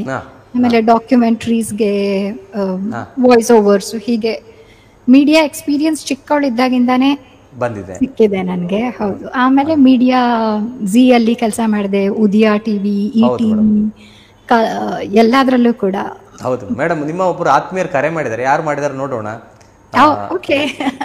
ಯಾರು ಅಂತ ನೋಡೋಣ. ಅವರಿಗೆ ಸ್ವಾಗತವನ್ನು ಕೋರೋಣ. ಸರ್ ನಮಸ್ಕಾರ. ಸರ್ ನಮಸ್ತೆ, ನಿಮಗೆ ಸ್ವಾಗತ ಕಲಾಂತರಂಗ ಕಾರ್ಯಕ್ರಮಕ್ಕೆ. ನಮಸ್ತೆ. ಇಂದು ಆರಾಮಿದ್ದೀನಿ ಸರ್. ಇಂದು ನಮ್ಮೊಂದಿಗಿದ್ದಾರೆ ನಿಮ್ಮ ಆತ್ಮೀಯರು ನಂದಿನಿ ರಾವ್ ಅವರು ಇದ್ದಾರೆ. ಅವರೊಂದಿಗೆ ಮಾತನಾಡಿ ಅವರ ಬಗ್ಗೆ. ನಮಸ್ತೆ. Hi Nagaraj uncle. ಈಗ ತಾನೇ ಕಿರುಚಿತ್ರಗಳ ಬಗ್ಗೆ ಮಾತಾಡಿದ್ರು. ನನ್ನ ನಾಗರಾಜ್ ಅಂಕಲ್ ಫಸ್ಟ್ ಪರಿಚಯ ಆಗಿದ್ದೆ ಒಂದು ಶೃಂಗೇರಿಯಲ್ಲಿ ನಡೀತಿದ್ದಂತಹ ಒಂದು ಶೂಟಿಂಗ್ ನಲ್ಲಿ. ಅಲ್ಲಿ ನನ್ನ ಅವರು ದತ್ತು ತಗೊಂಡಂತ ಮೊದಲನೇ ಪುತ್ರಿ ನಾನು. ಬಹಳ ಸಂತೋಷ ನಂದಿನಿ, ನಿನ್ನ ಸಾಧನೆ ಬಹಳ ಸಂತೋಷ. ಕಲಾಂತರಂಗಕ್ಕೆ ಸಂದರ್ಶನ ಮಾಡ್ತಾ ಇರೋದು ಬಹಳ ಸಂತೋಷ. ಯಾಕೆಂದ್ರೆ ದೊಡ್ಡ ದೊಡ್ಡ ಕಲಾವಿದರನ್ನ ಇಂಟರ್ವ್ಯೂ ಮಾಡಿದ್ದಾರೆ. ಸೊ ಈಗ ಆ ಒಂದು ಸಂದರ್ಭದಲ್ಲಿ ಅತ್ಯಂತ ಒಂದು ನವಿಲುಗರಿ, ಕೃಷ್ಣನ ತಲೆ ಮೇಲ್ಗಡೆ ನವಿಲುಗರಿ ಇಟ್ಟಂಗಾಯ್ತು ನಂದಿನಿಯ ಸಂದರ್ಶನ. ರಾಜೇಶ್ ಅವರೇ, ಖಂಡಿತ. ನಾನು ಎಲ್ಲೇ ಕೂಡ ಯಾವುದೇ ದೇಶದಲ್ಲಿ ಇದ್ರೂ ಏನೇ ಒಂದ್ ಡೌಟ್ ಬಂದ್ರು ರಾತ್ರಿ 12 ಗಂಟೆ 1 ಗಂಟೆಗೂ ನನ್ನ ಫೋನ್ ರಿಸೀವ್ ಮಾಡಿ ಏನ್ ಡೌಟ್ ಇದೆ ಹೇಳು ಅಂತ ಹೇಳಿ ತಕ್ಷಣ ಕ್ಲಿಯರ್ ಮಾಡೋದು ನಾಗರಾಜ್ ಅಂಕಲೇ. ಯಾವುದೇ ಹೊಸ ಪ್ರೊಡಕ್ಷನ್ ಮಾಡ್ತಾ ಇದೀನಿ, ಒಂದು ಹೊಸ ಸಾಂಗ್ ಬೇಕು, ಟ್ಯೂನ್ ಮಾತ್ರ ಹೊಳೆದಿದೆ, ಆದ್ರೆ ಅದಕ್ಕೆ ಲಿರಿಕ್ಸ್ ಬೇಕು ಅಂದ್ರೆ ತಕ್ಷಣ ಕಾಲ್ ಮಾಡ್ತೀನಿ. ಬೆಳಿಗ್ಗೆ ಒಳಗೆ ಹ್ಯಾವ್ ದ ಲಿರಿಕ್ಸ್ ರೆಡಿ. ಅದರಿಂದಾಗಿ ನಾನು ಅವ್ರನ್ನ ಯಾವಾಗ್ಲೂ ನನ್ನ ಎನ್ಸೈಕ್ಲೋಪೀಡಿಯಾ ಅಂತಾನೆ ನಾನು ಅವ್ರನ್ನ ಕರೆಯೋದು. ಹೇಳಿ ಸರ್, ನೀವ್ ಹೇಗೆ, ನಿಮ್ ಬಗ್ಗೆ ನಂದಿನಿ ಹೇಳಿದಾಗೆ ತುಂಬಾ ಚಿಕ್ಕಲ್ಲಿರುವಾಗಿಂದ ಅವಳು ನನ್ಗೆ ಪರಿಚಯ ಆದ್ಲು. ಆವಾಗ ಹೇಗಿದ್ದಾಳೋ ಅದೇ ರೀತಿ ಇವತ್ತು ಇದ್ದಾಳೆ. ಅವಳು ಒಂದು ರೀತಿಯಲ್ಲಿ ನನಗೆ ಮಾತ್ರ ಮಗು ಅಲ್ಲ, ಸಂಗೀತ ಕ್ಷೇತ್ರದ ಒಂದು ವಿಶೇಷವಾದ ಮಗು ಅಂತ ನಾನು ಕರಿತೇನೆ. ಯಾಕೆ ಕೇಳಿದ್ರೆ ಆವಾಗ್ಲೂ ನಿರಹಂಕಾರಿ, ಇವಾಗ್ಲೂ ನಿರಹಂಕಾರಿ. ನನಗನ್ಸುತ್ತೆ ಬ್ರಹ್ಮ ಪ್ರತಿಭೆನೆಲ್ಲ ತುಂಬಿಬಿಟ್ಟು ಅಹಂಕಾರದ ಚಿಗುರು ಅಂತ ಏನಾದ್ರೂ ಎಲ್ಲಾರು ಕಂಡ್ರೆ ಮೂಲೆಯಲ್ಲಿ ಅದರ ಬೇರನ್ ಕೈ ಬಿಸಾಕಿ ಆಮೇಲೆ ಭೂಮಿ ಕಳಿಸಿದ್ದಾನೆ ನಂದಿನಿನ ಅಂತ. ಅವಳ ಲೆವೆಲ್ಲಿನಲ್ಲಿ ಇವತ್ತು ಬೇರೆ ಯಾರೇ ಇದ್ದಿದ್ರು ಸಹಿತ ಅವರು ಇರ್ತಾ ಇದ್ದಂತಹ ಒಂದು ಅವ್ರು ಬೆಳೆಸ್ಕೊಂಡಿರ್ತಕ್ಕಂಥ ಅವರ ಸ್ವಭಾವ, ಅವರ ವ್ಯಕ್ತಿತ್ವ ಬೇರೆ ತರ ಇರ್ತಿತ್ತು. ಬಟ್ ನಂದಿನಿ ಇವತ್ತಿಗೂ ಡೌನ್ ಟು ಅರ್ತ್ ಆಗಿದ್ದಾಳೆ. ಅದು ನನಗೆ ಅವಳ ವ್ಯಕ್ತಿಯಾಗಿ ಬಹಳ ಸಂತೋಷ ಕೊಡುತ್ತೆ. ಸಂಗೀತ ಪ್ರತಿಭೆ ಜನ್ಮಜಾತ ಮತ್ತು ಸಾಧನೆಯ ಮುಖಾಂತರ ಬಂದಿದೆ. ಅಂತ ಸಾಧನೆಯನ್ನೆಲ್ಲ ಮಾಡ್ತಾ ಇದ್ದಾಳೆ ಅನ್ನುವಂಥದ್ದು ಬಹಳ ಹೆಮ್ಮೆ ಸಂಗತಿ. ಆದ್ರೆ ಅದರ ಜೊತೆಯಲ್ಲಿಯೇ ಒಂದು ಮಾನವೀಯ ಮುಖ ಇಟ್ಕೊಂಡು ಬದುಕೋದಿದೆಯಲ್ಲ ಬಹಳ ಮುಖ್ಯ. ಇವತ್ತು ಒಳ್ಳೆ ಸಂಗೀತಗಾರರಾಗ್ಬೋದು, ಒಳ್ಳೆ ನಟರಾಗಬಹುದು, ಅಥವಾ ಒಳ್ಳೆಯ ಬೇರೆ ಏನೋ ಆಫೀಸರ್ಸ್ಗಳಾಗ್ಬಹುದು, ರಾಜಕಾರಣಿ ಆಗ್ಬಹುದು. ಆದ್ರೆ ದಿನಕರ ದೇಸಾಯಿ ಅವರು ಹೇಳಿದಂಗೆ ಮೊದಲು ಮಾನವನಾಗು ಅನ್ನೋ ಕಾನ್ಸೆಪ್ಟ್ ಇದೆಯಲ್ಲ, ಅದನ್ನ ರೂಢಿಗತ ಮಾಡ್ಕೊಂಡಿರೋದು ನಮ್ಮ ನಂದಿನಿ ಅಂತ ಹೇಳಕ್ ನಂಗೆ ತುಂಬಾ ಹೆಮ್ಮೆ ಆಗತ್ತೆ. ವಿಮಾನದಲ್ಲಿ ಹಾರೋದಕ್ಕೂ ಗೊತ್ತುಂಟು. ಅದಕ್ಕೊಂದು ಮಾತಿದೆ ನೋಡಿ, ವಿಷ್ಣುವಿನ ಕಾನ್ಸೆಪ್ಟ್ ಅಂತ. ಅಂದ್ರೆ ವಿಷ್ಣು ಗರುಡನ ಮೇಲೆ ಕೂತು ಹಾರಕ್ಕೂ ಗೊತ್ತಿರುತ್ತಂತೆ, ಹಾವಿನ ಮೇಲೆ ನೆಲಕ್ಕೆ ಕಂಟಿಕೊಂಡು ಮಲಗೋಕ್ಕೂ ಗೊತ್ತಿರುತ್ತಂತೆ. ಹಾಗೆ ನಮ್ ನಂದಿನಿ ವಿಮಾನದಲ್ಲಿ ಹೋಗಿ ಬೇರೆ ಬೇರೆ ದೇಶಗಳಲ್ಲಿ ಐಷಾರಾಮಿಯಾಗಿ ಸವಲತ್ತುಗಳನ್ನ ಪಡ್ಕೊಂಡು ಕಚೇರಿ ಕೊಡೋಕ್ಕೂ ಗೊತ್ತುಂಟು, ಸರಳವಾಗಿ ಎಲ್ಲರ ಜೊತೆ ಬದುಕೋದಕ್ಕೂ ಸಹಿತ ಗೊತ್ತುಂಟು ಅನ್ನುವಂತ ಒಂದು ಮಾನವೀಯ ನೆಲೆಯನ್ನ ಇಟ್ಕೊಂಡಂತವಳು. ಅವಳಿಗೆ ಇತ್ತೀಚೆಗೆ ತಾನೇ ನಮ್ಮ ಬಿಸ್ಮಿಲ್ಲಾ ಖಾನ್ ಯುವ ಪ್ರಶಸ್ತಿ ಬಂದಿದ್ದಂತೂ ನಿಜಕ್ಕೂ ಆ ಪ್ರಶಸ್ತಿಗೆ ತಂದಿರ್ತಕ್ಕಂಥ ದೊಡ್ಡ ಗೌರವ ಮತ್ತು ಬಿಸ್ಮಿಲ್ಲಾ ಖಾನ್ ರಂತ್ರವರ ದೊಡ್ಡ ಆಶೀರ್ವಾದ ಅಂತ ನಾನು ಅನ್ಕೋತೀನಿ. ಒಂದು ಕೌಟುಂಬಿಕ ಪ್ರಜ್ಞೆಯನ್ನು ಬಹಳ ಚೆನ್ನಾಗಿಟ್ಕೊಂಡು ಅದನ್ನು ಸಹಿತ ಜೀವನ ಅನ್ನೋದೊಂದು ಆಟ ಅಂತಾರಲ್ಲ, ಆ ತರದಲ್ಲಿ ಎಲ್ಲದನ್ನು ಎಂಜಾಯ್ ಮಾಡುವಂತ ಮನೋಪ್ರವೃತ್ತಿ ಬಹಳ ಮುಖ್ಯವಾಗಿ. ನಂದಿನಿ ಬಗ್ಗೆ ಹೇಳ್ಬೇಕು ಅಂದ್ರೆ, ನಮ್ಗೆ ಈ ಮಗುಗ್ ಮದ್ವೆ ಆಗತ್ತೆ, ಈ ಮಗುಗೊಂದ್ ಮಗು ಆಗತ್ತೆ ಅನ್ನುವಂತ ಯಾವ ಯೋಚನೆಗಳು ಇರ್ಲಿಲ್ಲ. ಆದ್ರೆ ಅವಳೊಬ್ಬ ತಾಯಿಯಾಗಿ ಇವತ್ತು ಎಷ್ಟೋ ಒಂದ್ ಕಡೆ ಪ್ರತಿಪತ್ರಗಳು ಹಾಡ್ತಾ ಹಾಡ್ತಾ ಹಾಡ್ತಾ ಹಾಡ್ತಾ ಹಾಡ್ತಾ ನಮ್ಮ ಮಕ್ಕಳು ನಮ್ಮ ಮನೆ ಅನ್ನೋದನ್ನ ಮರೆತು ಬಿಡ್ತಾರೆ. ಆದ್ರೆ ಇವತ್ತು ನಂದಿನಿ ಹಾಗಲ್ಲ, ಒಬ್ಬ ತಾಯಿಯಾಗಿ, ಒಬ್ಬ ಮಾದರಿ ತಾಯಿಯಾಗಿ ಕಾಣಿಸ್ಕೊಳ್ತಾ ಇದ್ದಾಳೆ. ಆ ಮಗುವಿಗೆ ಏನೇನು ಸಂಸ್ಕಾರಗಳು ಬೇಕು ಅದನ್ನೆಲ್ಲ ಸರಿಯಾದ ಕ್ರಮದಲ್ಲಿ ಕೊಟ್ಟು ಅದನ್ನ ಯಶಸ್ವಿಯಾಗಿ ರೂಪಿಸ್ತಾ ಇದ್ದಾಳೆ ಅನ್ನುವಂಥದ್ದೇ ಬಹಳ ಸಂತೋಷದ ಗತಿ. ಸಂಗೀತದ ವಿಚಾರದಲ್ಲಿ ನಿಮ್ಗೆ ಗೊತ್ತೇ ಇದೆ ರಾಜೇಶ್, ಮನಸ್ಸು ಮಾಡಿದ್ರೆ ಭಾರತಕ್ಕೆ ಇನ್ನೊಬ್ಬ ಸುಬ್ಬಲಕ್ಷ್ಮಿ ಸಿಗ್ತಾರೆ, ಅದು ನಮ್ಮ ನಂದಿನಿ ರೂಪದಲ್ಲಿ ಅಂತ ನಾನು ಯಾವತ್ತೂ ಹೇಳ್ತಾ ಇರ್ತೀನಿ. ಅದನ್ನ ಎಷ್ಟೋ ಜನ ಒಪ್ತಾರೆ ಕೂಡ. ಹೌದೌದು, ಖಂಡಿತ. ಅದೇ ಸರ್, ಬಹಳ ಖುಷಿ. ಬಹಳ ಇನ್ನೂ ಒಂದು ವಿಶೇಷ ಅಂದ್ರೆ ಅವ್ರು ಹೇಳಿರ್ಬೋದು ಈಗಾಗ್ಲೇ ಇಂಟರ್ವ್ಯೂ ಅಲ್ಲಿ, ನಾನು ಗಮನಿಸಿಲ್ಲ ಅಂದ್ರೆ ನಾನು ನೋಡಕ್ ಆಗ್ತಿಲ್ವಲ್ಲ. ಮೂಲತಃ ಪಡುಬಿದ್ರಿ, ನಂದಿನಿಯ ಹೆಸರಿನಲ್ಲಿ ಪಿ ಇದೆ, ಅದು ಪಡುಬಿದ್ರಿ. ಉಡುಪಿ ದಕ್ಷಿಣ ಕನ್ನಡ ಜಿಲ್ಲೆಯ ಅಂತನ್ನ ಇಟ್ಕೊಂಡಂತವ್ರು.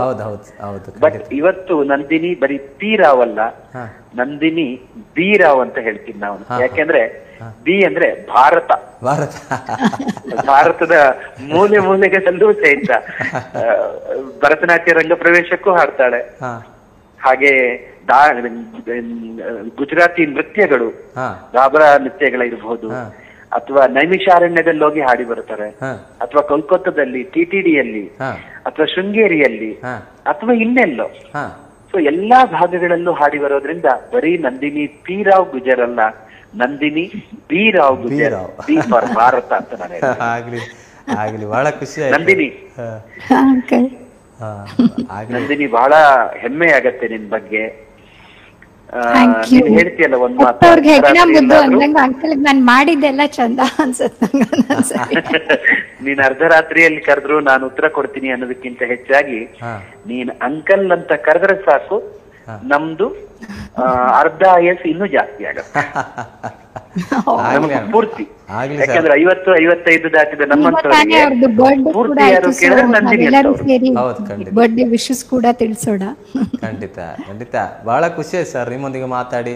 ನಿಮ್ಮ ಒಂದು ಅಭಿಪ್ರಾಯ ಬಹಳ ಖುಷಿ ಆಯ್ತು, ಬಹಳಷ್ಟು ವಿಸ್ತಾರವಾಗಿ. ಯಾಕಂದ್ರೆ ನೀವು ಒಂದೇ ಒಂದ್ ಮಾತು ರಾಜೇಶ್, ನೀವು ಖುಷಿ ಆಯ್ತು ಅಂತ ಎಂಡ್ ಮಾಡಬೇಡಿ. ಒಂದೇ ಒಂದ್ ಮಾತು, ನಂದಿನಿ ಜೊತೆಗೆ ಕನ್ನಡ ಸಂಗೀತ ಯಾತ್ರಾ ಅಂತ ಒಂದು 5 ಎಪಿಸೋಡು ಕೊರೋನಾ ಕಾಲಕ್ಕೂ ಮೊದಲು ಮಾಡಿದ್ವಿ ನಾವು. ಹಾ ಹಾ ಈಗಾಗ್ಲೇ 4 ವರ್ಷ ಆಯ್ತು. ಇವತ್ತಿಗೂ ಆ ಹಾಡನ್ನ ನೋಡದಂಥವ್ರು ನನಗೆ ಈ 4 ವರ್ಷಗಳಿಂದ ದಿನಕ್ಕೆ ಒಬ್ಬರಾದ್ರೂ ಅಥವಾ 2 ದಿನಕ್ಕೊಬ್ಬರಾದ್ರೂ ಅದನ್ನ ಫಾರ್ವರ್ಡ್ ಮಾಡ್ತಾ ಇದ್ದಾರೆ. ಇವತ್ತಿಗೂ ಕಂಟಿನ್ಯೂಸ್ ಆಗಿ ಆ ಹಾಡುಗಳು ರಿಪೀಟ್ ಆಗಿ ನಮಗೆ ವಾಪಸ್ ಬರ್ತಾ ಇದ್ದಾವೆ. ಅಂದ್ರೆ ಇದನ್ನ ಕೇಳಿ ಚೆನ್ನಾಗಿದೆ ಅಥವಾ ಕೇಳಿದ್ದೇವೆ ಚೆನ್ನಾಗಿದೆ ಅಂತ. ಅದಕ್ಕೆ ಹೇಳ್ತಾರಲ್ಲ, ಒಂಥರ ನಂದಿನಿ ಜೊತೆ ಪ್ರೋಗ್ರಾಮ್ ಮಾಡೋದಂದ್ರೆ ಸಚಿನ್ ತೆಂಡೂಲ್ಕರ್ ಜೊತೆಗೆ ಬ್ಯಾಟಿಂಗ್ ಹೋದಂಗೆ. ನಾವು ಸಚಿನ್ ಜೊತೆ ಬ್ಯಾಟಿಂಗ್ ಮಾಡಿದೀವಿ ಅನ್ನೋ ತರದಲ್ಲಿ ನಂದಿನಿ ಜೊತೆ ನಾವು ಇದ್ದೀವಿ. ಆಗ್ಲಿ ಸರ್, ಬಹಳ ಖುಷಿ ಆಯ್ತು ನಿಮ್ಮೊಂದಿಗೆ ಮಾತಾಡಿ. ನಿಮಗೆ ನಮ್ಮ ಚಾನಲ್ ಪರವಾಗಿ ಪ್ರೀತಿಯ ಧನ್ಯವಾದಗಳು ಸರ್. Thank you uncle. ಬೇಗ ನಂದಿನಿ, ಒಳ್ಳೇದಾಗ್ಲಮ್ಮ. Thank you so much.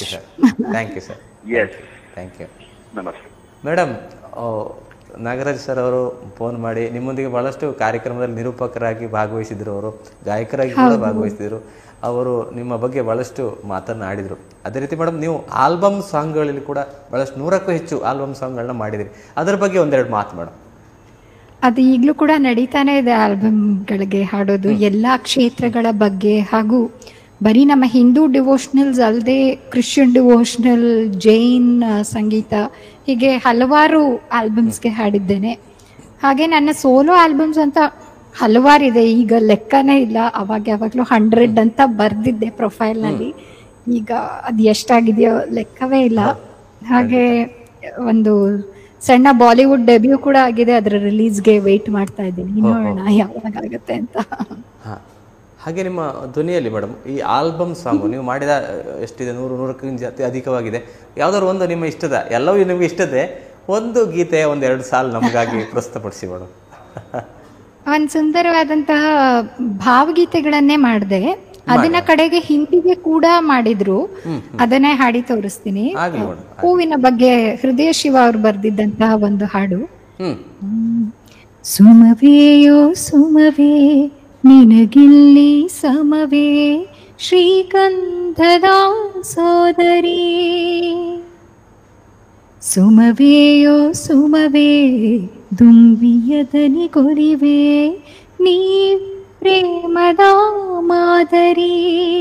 ಇದನ್ನೇ ಅವ್ರನ್ನ ಹಿಂದಿಯಲ್ಲಿ ಕೂಡ ಹೇ ಜೀವನ್ ದಾತ ಭಾಗ್ಯ ವಿದಾತ ತೂ ಹಿ ಮೇರೆ ಭಗವನ್, ಅದಿಷ್ಟ ಆಗ್ಬಿಟ್ಟು ಅದನ್ನ ಹಿಂದಿಯಲ್ಲಿ ಕೂಡ ಹಾಡ್ಸಿದ್ರು. ಈ ತರ ಹಲವಾರು ಗೀತೆಗಳನ್ನ ಆಲ್ಬಮ್ಗೆ ಹಲವಾರು ಹಾಡಿದ್ದೇನೆ. ಹಾಗೂ ಈಗಲೂ ಕೂಡ ಪ್ರತಿ ವಾರದಲ್ಲಿ 1-2-3 ರೆಕಾರ್ಡಿಂಗ್ಸ್ ಅಂತೂ ನಡೀತಾನೆ ಇರುತ್ತೆ. ಆಮೇಲೆ ಇಲ್ಲಿ ಡಾನ್ಸ್ ಪ್ರೊಡಕ್ಷನ್ಸ್ಗೆ, ಡಾನ್ಸ್ ಬ್ಯಾಲೆಗಳಿಗೂ ರೆಗ್ಯುಲರ್ ಆಗಿ ಹಾಡ್ತಾ ಇರ್ತೀನಿ. ಅದರಿಂದಾಗಿ ಕಲಿಕೆ, ಪ್ರಾಕ್ಟೀಸ್ ಅನ್ನೋದು ನಿರಂತರವಾಗಿ ನಡೀತಾನೆ ಇದೆ. ದೇವರಲ್ಲಿ ಕೂಡ ಅದನ್ನೇ ಬೇಡ್ಕೊಳ್ಳೋದು, ಕೊನೆ ಉಸಿರಿರೋವರೆಗೂ ಹಾಡ್ತಾ ಇರೋ ಹಾಗಿದ್ರೆ ಸಾಕು. ಹೌದು, ಖಂಡಿತ ಖಂಡಿತ ಮೇಡಮ್, ಖಂಡಿತ ನಿಮ್ಮ ಸಾಧನೆ ಮೆಚ್ಚುವಂಥದ್ದು. ಬಹಳ ಸಣ್ಣ ಪ್ರಾಯದಲ್ಲೇ ನೀವು ಹಾಡ್ಲಿಕ್ಕೆ ಶುರುವಾದವರು, ಅದನ್ನು ಈಗಲೂ ಕೂಡ ಮುಂದುವರಿಸ್ಕೊಂಡು ಬರ್ತಿದ್ದೀರಿ. ನಿಮ್ಮ ಒಂದು ಏನು ಹೇಳ್ತೇವೆ, ನಿಮ್ಮ ಒಂದು ಪ್ರಯತ್ನಕ್ಕೆ ಸರಿಯಾದ ಫಲ ನೀಡ್ತಾ ಇದ್ದಾರೆ ದೇವರು ಎನ್ನುವಂಥ ಒಂದು ಅಭಿಪ್ರಾಯ ನಮ್ಮದು. ಯಾಕಂದರೆ ಬಹಳಷ್ಟು ಉತ್ತುಂಗಕ್ಕೆ ಏರಿದಿರಿ ನೀವು, ಬಹಳಷ್ಟು ಅಂತಾರಾಷ್ಟ್ರೀಯ ಮಟ್ಟದಲ್ಲಿ ನೀವು ಕಾರ್ಯಕ್ರಮ ನೀಡಿದಿರಿ. ನೀವು ವಿದೇಶದಲ್ಲಿ ಬಹಳಷ್ಟು ಕಾರ್ಯಕ್ರಮ ನೀಡ್ತಾ ಇದ್ದೀರಿ, ಈಗಲೂ ಕೂಡ ನೀಡ್ತಿದ್ದೀರಿ, ಹಿಂದೆ ಕೂಡ ನೀಡಿದಿರಿ.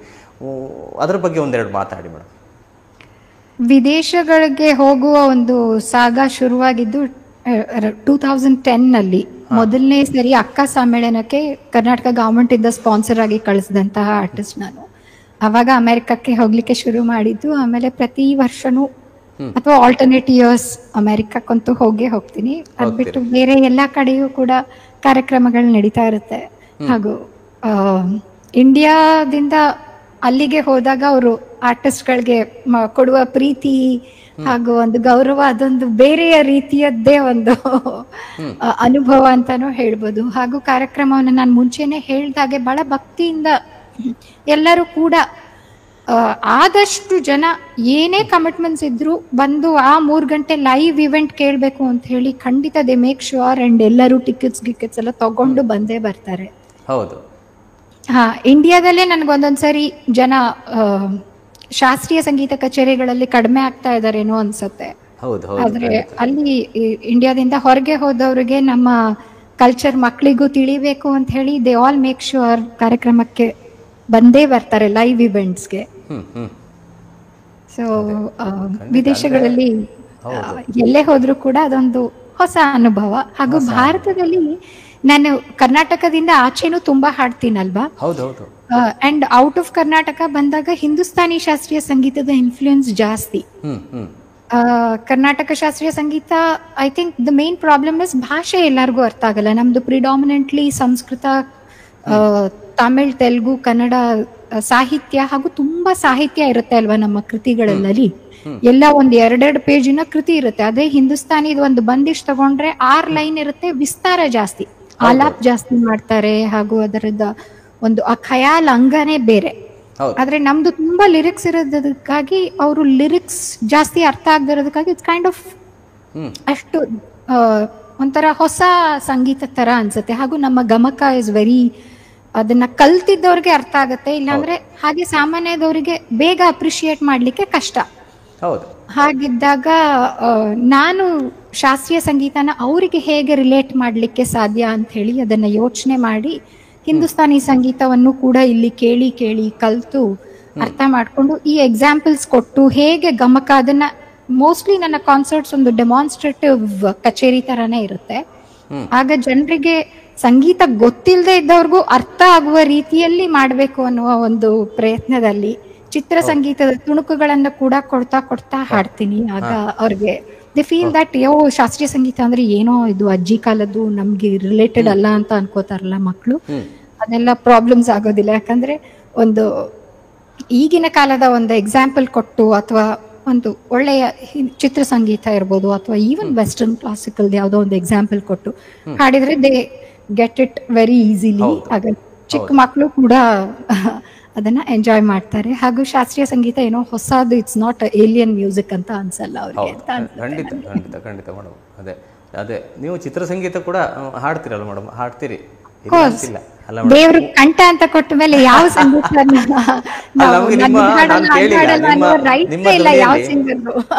ನಿಮ್ಮ ಧ್ವನಿಯಲ್ಲಿ ನಾವು ಚಿತ್ರ ಸಂಗೀತ ಕೇಳಿದ್ ಕಡಿಮೆ. 1-2 ಸಾಲ ನಮ್ಗಾಗಿ ಯಾವ್ದಾದ್ರು ಒಂದು ಚಿತ್ರ ಸಂಗೀತ ಹಾಡಿ, 2 ಸಾಲ ನಿಮ್ಮ ಇಷ್ಟದ ಗೀತೆ.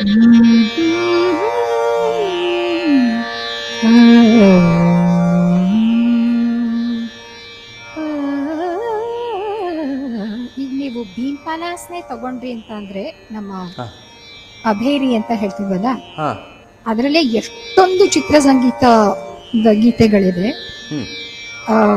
ನಾನು ಯಾವಾಗ್ಲೂ ಕಾರ್ಯಕ್ರಮಗಳಲ್ಲಿ ಹಾಡ್ಬೇಕಾದ್ರೆ ಐದರ್ ಮೋಹನ್ ರಾಗ ಅಥವಾ ಭೀಮ್ ಪಲಾಸ್ ಇಂಥದ್ದು ರಾಗಗಳನ್ನ ಜಾಸ್ತಿ ತಗೊಂಡು ಮೇನ್ ಐಟಮ್ ಹಾಡ್ತೀನಿ. ಯಾಕಂದ್ರೆ ಅದ್ರಲ್ಲಿ ಎಕ್ಸಾಂಪಲ್ಸ್ ಜಾಸ್ತಿ ಕೊಡ್ಬೋದು. ಮಗುಮೋಮು ಗನಲೇನಿ ನಾಜಾಲಿ ತಲಿಸಿ, ಇದನ್ನ ಅಭೇರಿಯಲ್ಲಿ ಕರ್ನಾಟಕ ಸಂಗೀತದವ್ರು ಎಲ್ಲರೂ ಕೇಳೇ ಇರ್ತಾರೆ. ಹಾಗೆ तुम्हें दिल खिले अब जीने को क्या चाहिए, ना हो तू दास तेरे पास पास मैं रहूंगा जिंदगी भर. ಇದನ್ನು ಕೂಡ ಎಲ್ಲರೂ ಕೇಳೇ ಇರ್ತೀರಾ? ಹೌದು, ಕೇಳಿ. ಹಾಗೆ ಹಲವಾರು ಚಿತ್ರ ಸಂಗೀತ ಕನ್ನಡದಲ್ಲೂ ಕೂಡ ತುಂಬಾ ಇದೆ. ಬಣ್ಣ ನನ್ನ ಒಲವಿನ ಬಣ್ಣ, ನನ್ನ ಬದುಕಿನ ಬಣ್ಣ. ನಾನು ಹುಟ್ಟೋ ದಿನ ನನ್ನ ತಂದೆ ಇದಕ್ಕೆ ಬಂಧನ ಮೂವಿ ನೋಡ್ಲಿಕ್ಕೆ ಹೋಗಿದ್ರಂತೆ. ಅದನ್ನ ನೋಡ್ಕೊಂಡು ಬಂದಿದ್ದ ದಿನ ನಾನು ಹುಟ್ಟಿದಂತೆ. ಅದಕ್ಕಾಗಿ ಅವ್ರು ನನ್ನ ಹೆಸರು ನಂದಿನಿ ಅಂತ ಇಟ್ಟಿದ್ದು. ಸವಿ ನೆನಪು ಅಲ್ಲ. ಹಾಗೆ ಹಲವಾರು ಗೀತೆಗಳಿದೆ. ಆದ್ರೆ ನನ್ನ ಫೇವ್ರೆಟ್ ಅಂತ ಹೇಳಿದ್ರೆ ನಂಗೆ I like Lata Mangeshkar songs very much. ಹಾಗೂ ಕನ್ನಡದಲ್ಲಿ ಜಾನಕಿ ಅಮ್ಮ ಅವ್ರು ಹಾಡಿರುವಂತ ಚಾಂದ್ ಫಿರ್ ನಿಕಲಾ ಮಗರ್ ತುಮ್ ನಾಯೆ ಜಲಾ ಫಿರ್ ಮೇರಾ ದಿಲ್ ಕಹೋ ಕ್ಯಾ ಮೈ ಹಾಯೆ ಚಾಂದ್ ಫಿರ್ ನಿಕಲಾ ಒಲವೇ ಜೀವನ ಸಾಕ್ಷಾತ್ಕಾರ, ಒಲವೇ ಮರೆಯದ ಮಮಕಾರ, ಒಲವೇ ಮರೆಯದ ಮಮಕಾರ.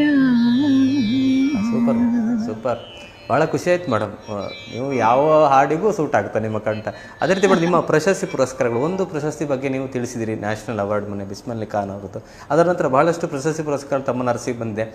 ಒಂದೆರಡು ಅದರ ಬಗ್ಗೆ ಒಂದೆರಡು ಮಾತಾಡಿ ಮೇಡಮ್. ಯಾವುದೆಲ್ಲ? ನಾನು 2007 ಆಸ್ ಅ ಯಂಗ್ ಆರ್ಟಿಸ್ಟ್ ಅಂತ ಹೇಳಿ ನಮ್ಮ ಕರ್ನಾಟಕ ಗವರ್ಮೆಂಟ್ ಇಂದ ಕೆಂಪೇಗೌಡ ಅವಾರ್ಡ್ ಬಂದಿದೆ. ಹಾಗೂ ಈಗ US ನಲ್ಲಿ ಇದ್ದಾಗ ಸ್ಯಾನ್ ಹೌಸೆ ಸ್ಯಾಕ್ರಿಮೆಂಟೋದು ಮೇಯರ್ ಇಂದ ಪ್ರೊಕ್ಲಮೇಷನ್ ಬಂತು ನನಗೆ, which is indeed a very respectable award. ಆಮೇಲೆ ಈಗ ನವರಾತ್ರಿಯಲ್ಲಿ ಇಲ್ಲಿಯ ತುಳು ಸಂಘದವರು ಹಾಗೂ ಬಂಟ್ ಸಂಘ, ತುಳುಕೂಟ ಹಾಗೂ ಬಂಟ್ ಸಂಘದವರು ಸೇರಿ ನವದುರ್ಗ ಅವಾರ್ಡ್ ನಲ್ಲಿ ಕೊಟ್ರು. ಹೀಗೆ ಹಲವಾರು ಪ್ರತಿ ಸೀಸನ್ ನಲ್ಲೂ ಒಂದೊಂದು ಅವಾರ್ಡ್ ಬರ್ತಾನೆ ಇರುತ್ತೆ. And I accept them ಹಂಬಲಿ. ಇನ್ನೂ ಬಹಳಷ್ಟು ಪ್ರಶಸ್ತಿ ಪುರಸ್ಕಾರಗಳು ತಮ್ಮನ್ನು ಅರಸಿ ಬರಲಿ. ಇನ್ನೂ ಮಧ್ಯ ವಯಸ್ಸಲ್ಲಿದ್ದೀರಿ, ಇನ್ನೇನು ಹಿರಿಯರಾಗಿಲ್ಲ ಇನ್ನು ನೀವು. ಇನ್ನು ಬಹಳಷ್ಟು ವರ್ಷ ನಿಮ್ಮ ಸಾಧನೆ ಇದೆ. ಅದನ್ನೆಲ್ಲ ನಾವು ಯೋಚನೆ ಮಾಡಬಾರ್ದು. ಸತ್ಯ, ಸಾಗುತ್ತಾ ಇರ್ಬೇಕಲ್ಲ ಮೇಡಮ್, ಸಾಗುತ್ತಾ ಕಲಿತಾ ನೀವ್ ಎಷ್ಟು ಕಲಿತಾ ಇರ್ತೀರೋ ಬೇರೆ ಏನ್ ಯೋಚನೆನೂ ಬರೋದಿಲ್ಲ. ಹೌದು, ಖಂಡಿತ ಖಂಡಿತ. ಉತ್ತಮವಾದ ಮಾತು ಮೇಡಮ್. ಅದೇ ರೀತಿ ಮೇಡಮ್, ನಮ್ಮ ಈ ಕೊನೆಯದಾಗಿ ನಮ್ಮ ಕಲಾಂತರಂಗ ವೀಕ್ಷಕರಿಗೆ ಏನ್ ಹೇಳಲಿಕ್ಕೆ ಇಷ್ಟಪಡ್ತೀರಿ ಮೇಡಮ್? ಒಂದೆರಡು ಮಾತು. ಕಲಾಂತರಂಗ ವೀಕ್ಷಿಸ್ತಾ ಇರುವಂತಹ ಎಲ್ಲ ವೀಕ್ಷಕರಿಗೆ ಹೇಳೋದು ಒಂದೇ, ನಮ್ಮ ಶಾಸ್ತ್ರೀಯ ಸಂಗೀತ ಅನ್ನೋದು ನಮ್ಮ ದೇಶದ ಒಂದು ಲೆಗಸಿ. ಅದನ್ನ ಎಲ್ಲರೂ ಕೂಡ ಉಳಿಸಿ ಬೆಳೆಸಿ ಕಾರ್ಯಕ್ರಮಗಳಿಗೆ ಹೋಗಿ, ಚಿತ್ರಸಂಗೀತ ಅಫ್ಕೋರ್ಸ್ ಮನರಂಜನೆಗಾಗಿ ಹಾಗೂ ಪ್ರತಿದಿನ ಕೇಳೋದ್ರಿಂದಾಗಿ ಅದನ್ನ ಜಾಸ್ತಿ ಕೇಳಬೇಕು ಅಂತ ಅನ್ಸತ್ತೆ. ಆದ್ರೆ ಅದೆಲ್ಲದಕ್ಕೂ ಮೂಲ ಶಾಸ್ತ್ರೀಯ ಸಂಗೀತ. ಅದರಿಂದಾಗಿ ಹೆಚ್ಚು ಹೆಚ್ಚು ಮಕ್ಕಳಿಗೆ ಕೇಳಲಿಕ್ಕೆ ಎನ್ಕರೇಜ್ ಮಾಡಿ. ಮನೆಯಲ್ಲಿ ನೀವು 1 ಗಂಟೆ ಚಿತ್ರಸಂಗೀತ ಕೇಳ್ತಾ ಇದ್ದೀರಿ ಅಂದ್ರೆ ಜೊತೆಗೆ ಬೆಳಗ್ಗಿನ ಜಾವ ಆದ್ರೂ ಮಾರ್ನಿಂಗ್ ರೂಟೀನ್ ಒಂದು ಶಾಸ್ತ್ರೀಯ ಸಂಗೀತದಿಂದ, ಅಥವಾ ರಾತ್ರಿ ಮಲಗ್ಬೇಕಾದ್ರೆ ಶಾಸ್ತ್ರೀಯ ಸಂಗೀತ ಕೇಳ್ತಾ ದಿನ ಎಂಡ್ ಮಾಡುವಂತ ಒಂದು ರೂಟೀನ್ ಇಟ್ಕೊಳ್ಳಿ. ಅದು ನಮ್ಮ ಫ್ಯೂಚರ್ ಜನರೇಷನ್ಸ್ಗೂ ಕೂಡ ಅದು ಪಾಸ್ ಆನ್ ಆಗ್ಬೇಕು. ಅದರಿಂದಾಗಿ ಎಲ್ಲರೂ ಕೂಡ ಶಾಸ್ತ್ರೀಯ ಸಂಗೀತವನ್ನ ಕೇಳಿ. ಭಕ್ತಿ ಸಂಗೀತ ಕೇಳಿ ಅಂತ ಹೇಳೋದು ಬೇಕಾಗೇ ಇಲ್ಲ. ಅಟ್ಲೀಸ್ಟ್ ಫೆಸ್ಟಿವಲ್ಸ್ ಅಲ್ಲಾದ್ರೂ ಎಲ್ಲರಿಗೂ ಕೂಡ ಭಕ್ತಿ ಗೀತೆಗಳನ್ನ ಕೇಳಬೇಕು ಅಂತ ನೆನಪಾಗೇ ಆಗುತ್ತೆ. ಆದ್ರೆ ಶಾಸ್ತ್ರೀಯ ಸಂಗೀತ ಏನು ಕ್ಲಿಷ್ಟ ಅಲ್ಲ. ಅದು it is not difficult at all. ಎಲ್ಲ ಚಿತ್ರಸಂಗೀತದಲ್ಲಿ ಇರೋದು ಅದೇ 7 ಸ್ವರಗಳು, ಶಾಸ್ತ್ರೀಯ ಸಂಗೀತದಲ್ಲಿರೋದು 7 ಸ್ವರಗಳೇ. ಅದರಿಂದಾಗಿ ಎಲ್ಲರೂ ಕೂಡ ಹೆಚ್ಚಿನ ಸಂಖ್ಯೆಯಲ್ಲಿ ಲೈವ್ ಇವೆಂಟ್ಸ್ ಕೇಳಿ. ನೀವೆಷ್ಟೇ ಯೂಟ್ಯೂಬ್ ನಲ್ಲಿ, ಫೇಸ್ಬುಕ್ ನಲ್ಲಿ ಸಂಗೀತ ಕೇಳಿದ್ರು ಆ ಲೈವ್ ಇವೆಂಟ್ ಅಲ್ಲಿ ಆಗುವಂತಹ ಒಂದು ವೈಬ್ರೇಷನ್, ಆ ಅಟ್ಮಾಸ್ಫಿಯರ್ ಎಲ್ಲ ಮಕ್ಕಳು ಕೂಡ ಅದನ್ನ ಎಕ್ಸ್ಪೀರಿಯನ್ಸ್ ಮಾಡಲೇಬೇಕು. ಅದರಿಂದಾಗಿ ಎಲ್ಲರೂ ಕೂಡ ಹೆಚ್ಚಿನ ಸಂಖ್ಯೆಯಲ್ಲಿ ಕಾರ್ಯಕ್ರಮಗಳಿಗೆ ಹೋಗಿ, ಹಾಗೂ ಪ್ಲೀಸ್ ಎನ್ಕರೇಜ್ ಕ್ಲಾಸಿಕಲ್ ಮ್ಯೂಸಿಕ್ ಅಂತ ಹೇಳ್ತೀನಿ. ಹಾಗೂ ಸಂಗೀತ ಕಲಿತಾ ಇರುವಂತಹ ಮಕ್ಕಳಿಗೆ don't look for short cuts. ಯಾವುದೇ ಒಂದು ಆರ್ಟ್ ಫಾರ್ಮ್ ನ ನೀವು ಚೂಸ್ ಮಾಡಿದ್ರು ಕೂಡ ಅದಕ್ಕೆ ಬೇಕಾಗಿರುವಂತಹ ಒಂದು ಶ್ರದ್ಧೆ, ಒಂದು ಸಾಧನೆ ಅದನ್ನ ಮಾಡ್ಲೇಬೇಕು. ಏನೋ ಒಂದು ಶಾರ್ಟ್ ಕಟ್ ಇಂದಾಗಿ ರಾತ್ರಿಯಿಂದ ಬೆಳಗಾಗೋದ್ರೊಳಗೆ ನೀವು ಫೇಮಸ್ ಆದ್ರಿ ಅಂದ್ರೆ ಅದು ಮತ್ತೆ ನೆಕ್ಸ್ಟ್ ಡೇ ರಾತ್ರಿಯಿಂದ ಬೆಳಗಾಗೋದ್ರೊಳಗೆ ಆ ಪಾಪ್ಯುಲಾರಿಟಿ ಹೋಗತ್ತೆ ಕೂಡ. If you want to create a legacy, ಒಂದು ಹೆಸರು ಹಾಗೂ ನಿಮ್ಮ ಕೆಲಸ ಅಜರಾಮರವಾಗಿ ಇರಬೇಕು ಅಂತ ಆದ್ರೆ ಅದಕ್ಕೆ ನೀವು ಕೂಡ ಅಷ್ಟೇ ಶ್ರದ್ಧೆ ಭಕ್ತಿಯಿಂದ ಅದನ್ನ ಪ್ರತಿದಿನ ಪ್ರಾಕ್ಟೀಸ್ ಮಾಡಬೇಕು. ಖಂಡಿತ. ಅದರಿಂದಾಗಿ don't look for short cuts. ಹೌದು, ಖಂಡಿತ ಖಂಡಿತ. ಬಹಳ ಖುಷಿ ಆಯಿತು ಮೇಡಮ್, ನಿಮ್ಮ ಮಾತುಗಳು ಒಂದು ಉತ್ತಮವಾದ ಸಂದೇಶ ನೀಡಿದಿರಿ. ಅದೇ ರೀತಿ ನಿಮಗೆ ಇನ್ನು ಹಲವಾರು ಪ್ರಶಸ್ತಿ ಪುರಸ್ಕಾರಗಳು ತಮ್ಮನ್ನು ಅರಸಿ ಬರಲಿ ಎನ್ನುವಂಥ ಒಂದು ಶುಭ ಹಾರೈಕೆಗಳು ನಮ್ಮ ಚಾನೆಲ್ ಪರವಾಗಿ. ಅದೇ ರೀತಿ ಬಿಡುವು ಮಾಡಿಕೊಂಡು, ಬಿಡುವಿಲ್ಲದ ಸಮಯದಲ್ಲಿ ಇದು ತುಂಬಾ ದಿವಸದಿಂದ ನಮ್ಮ ಇಂಟರ್ವ್ಯೂ ಪೋಸ್ಟ್ಪೋನ್ ಆಗ್ತಾ ಇತ್ತು. Finally it happened. ನಿಮಗೂ ಕೂಡ ಧನ್ಯವಾದಗಳು. ಯಾಕಂದ್ರೆ ಬಹಳ ಖುಷಿ ಆಯಿತು, ನೀವು ಬಿಡು ಮಾಡಿಕೊಂಡು ನಮ್ಮೊಂದಿಗೆ ಮಾತನಾಡಿದಿರಿ. ಅದು ಕೂಡ 200ನೇ ಸಂಚಿಕೆಯಲ್ಲಿ ನಿಮ್ಮೊಂದಿಗೆ ಮಾತನಾಡ್ತಿದ್ವಿ. ಬಹಳ ಖುಷಿ ಆಯ್ತು ಮೇಡಮ್. ನಿಮಗೆ ನಮ್ಮ ಚಾನೆಲ್ ಪರವಾಗಿ ಪ್ರೀತಿಯ ಧನ್ಯವಾದಗಳು madam. Thank you so much. ಎಲ್ಲರಿಗೂ ಕೂಡ ನಮಸ್ಕಾರ. Thank you. ವೀಕ್ಷಕರೇ, ಇಂದು ನಮ್ಮೊಂದಿಗಿದ್ದವರು ನಮ್ಮ ನಾಡಿನ ಜನಪ್ರಿಯ ಗಾಯಕಿ, ಅಂತಾರಾಷ್ಟ್ರೀಯ ಮಟ್ಟದ ಗಾಯಕಿ ನಂದಿನಿ ರಾವ್ ಅವರು. ಅವರೊಂದಿಗೆ ಮಾತುಕತೆಯನ್ನು ಆಡ್ತೀವಿ, ಅವರ ಮನದ ವಿಷಯವನ್ನು ತಿಳಿದಿವಿ. ಹಾಗೆ ಮುಂದಿನ ವಾರ ಇನ್ನೋರು ಅತಿಥಿಯೊಂದಿಗೆ ನಿಮ್ಗೆ ಭೇಟಿಯಾಗಲಿಕ್ಕಿದ್ದೇನೆ. ನೋಡ್ತಾ ಇರಿ ಕಲಾಂತರಂಗ ಕಾರ್ಯಕ್ರಮ. ನಮಸ್ಕಾರ.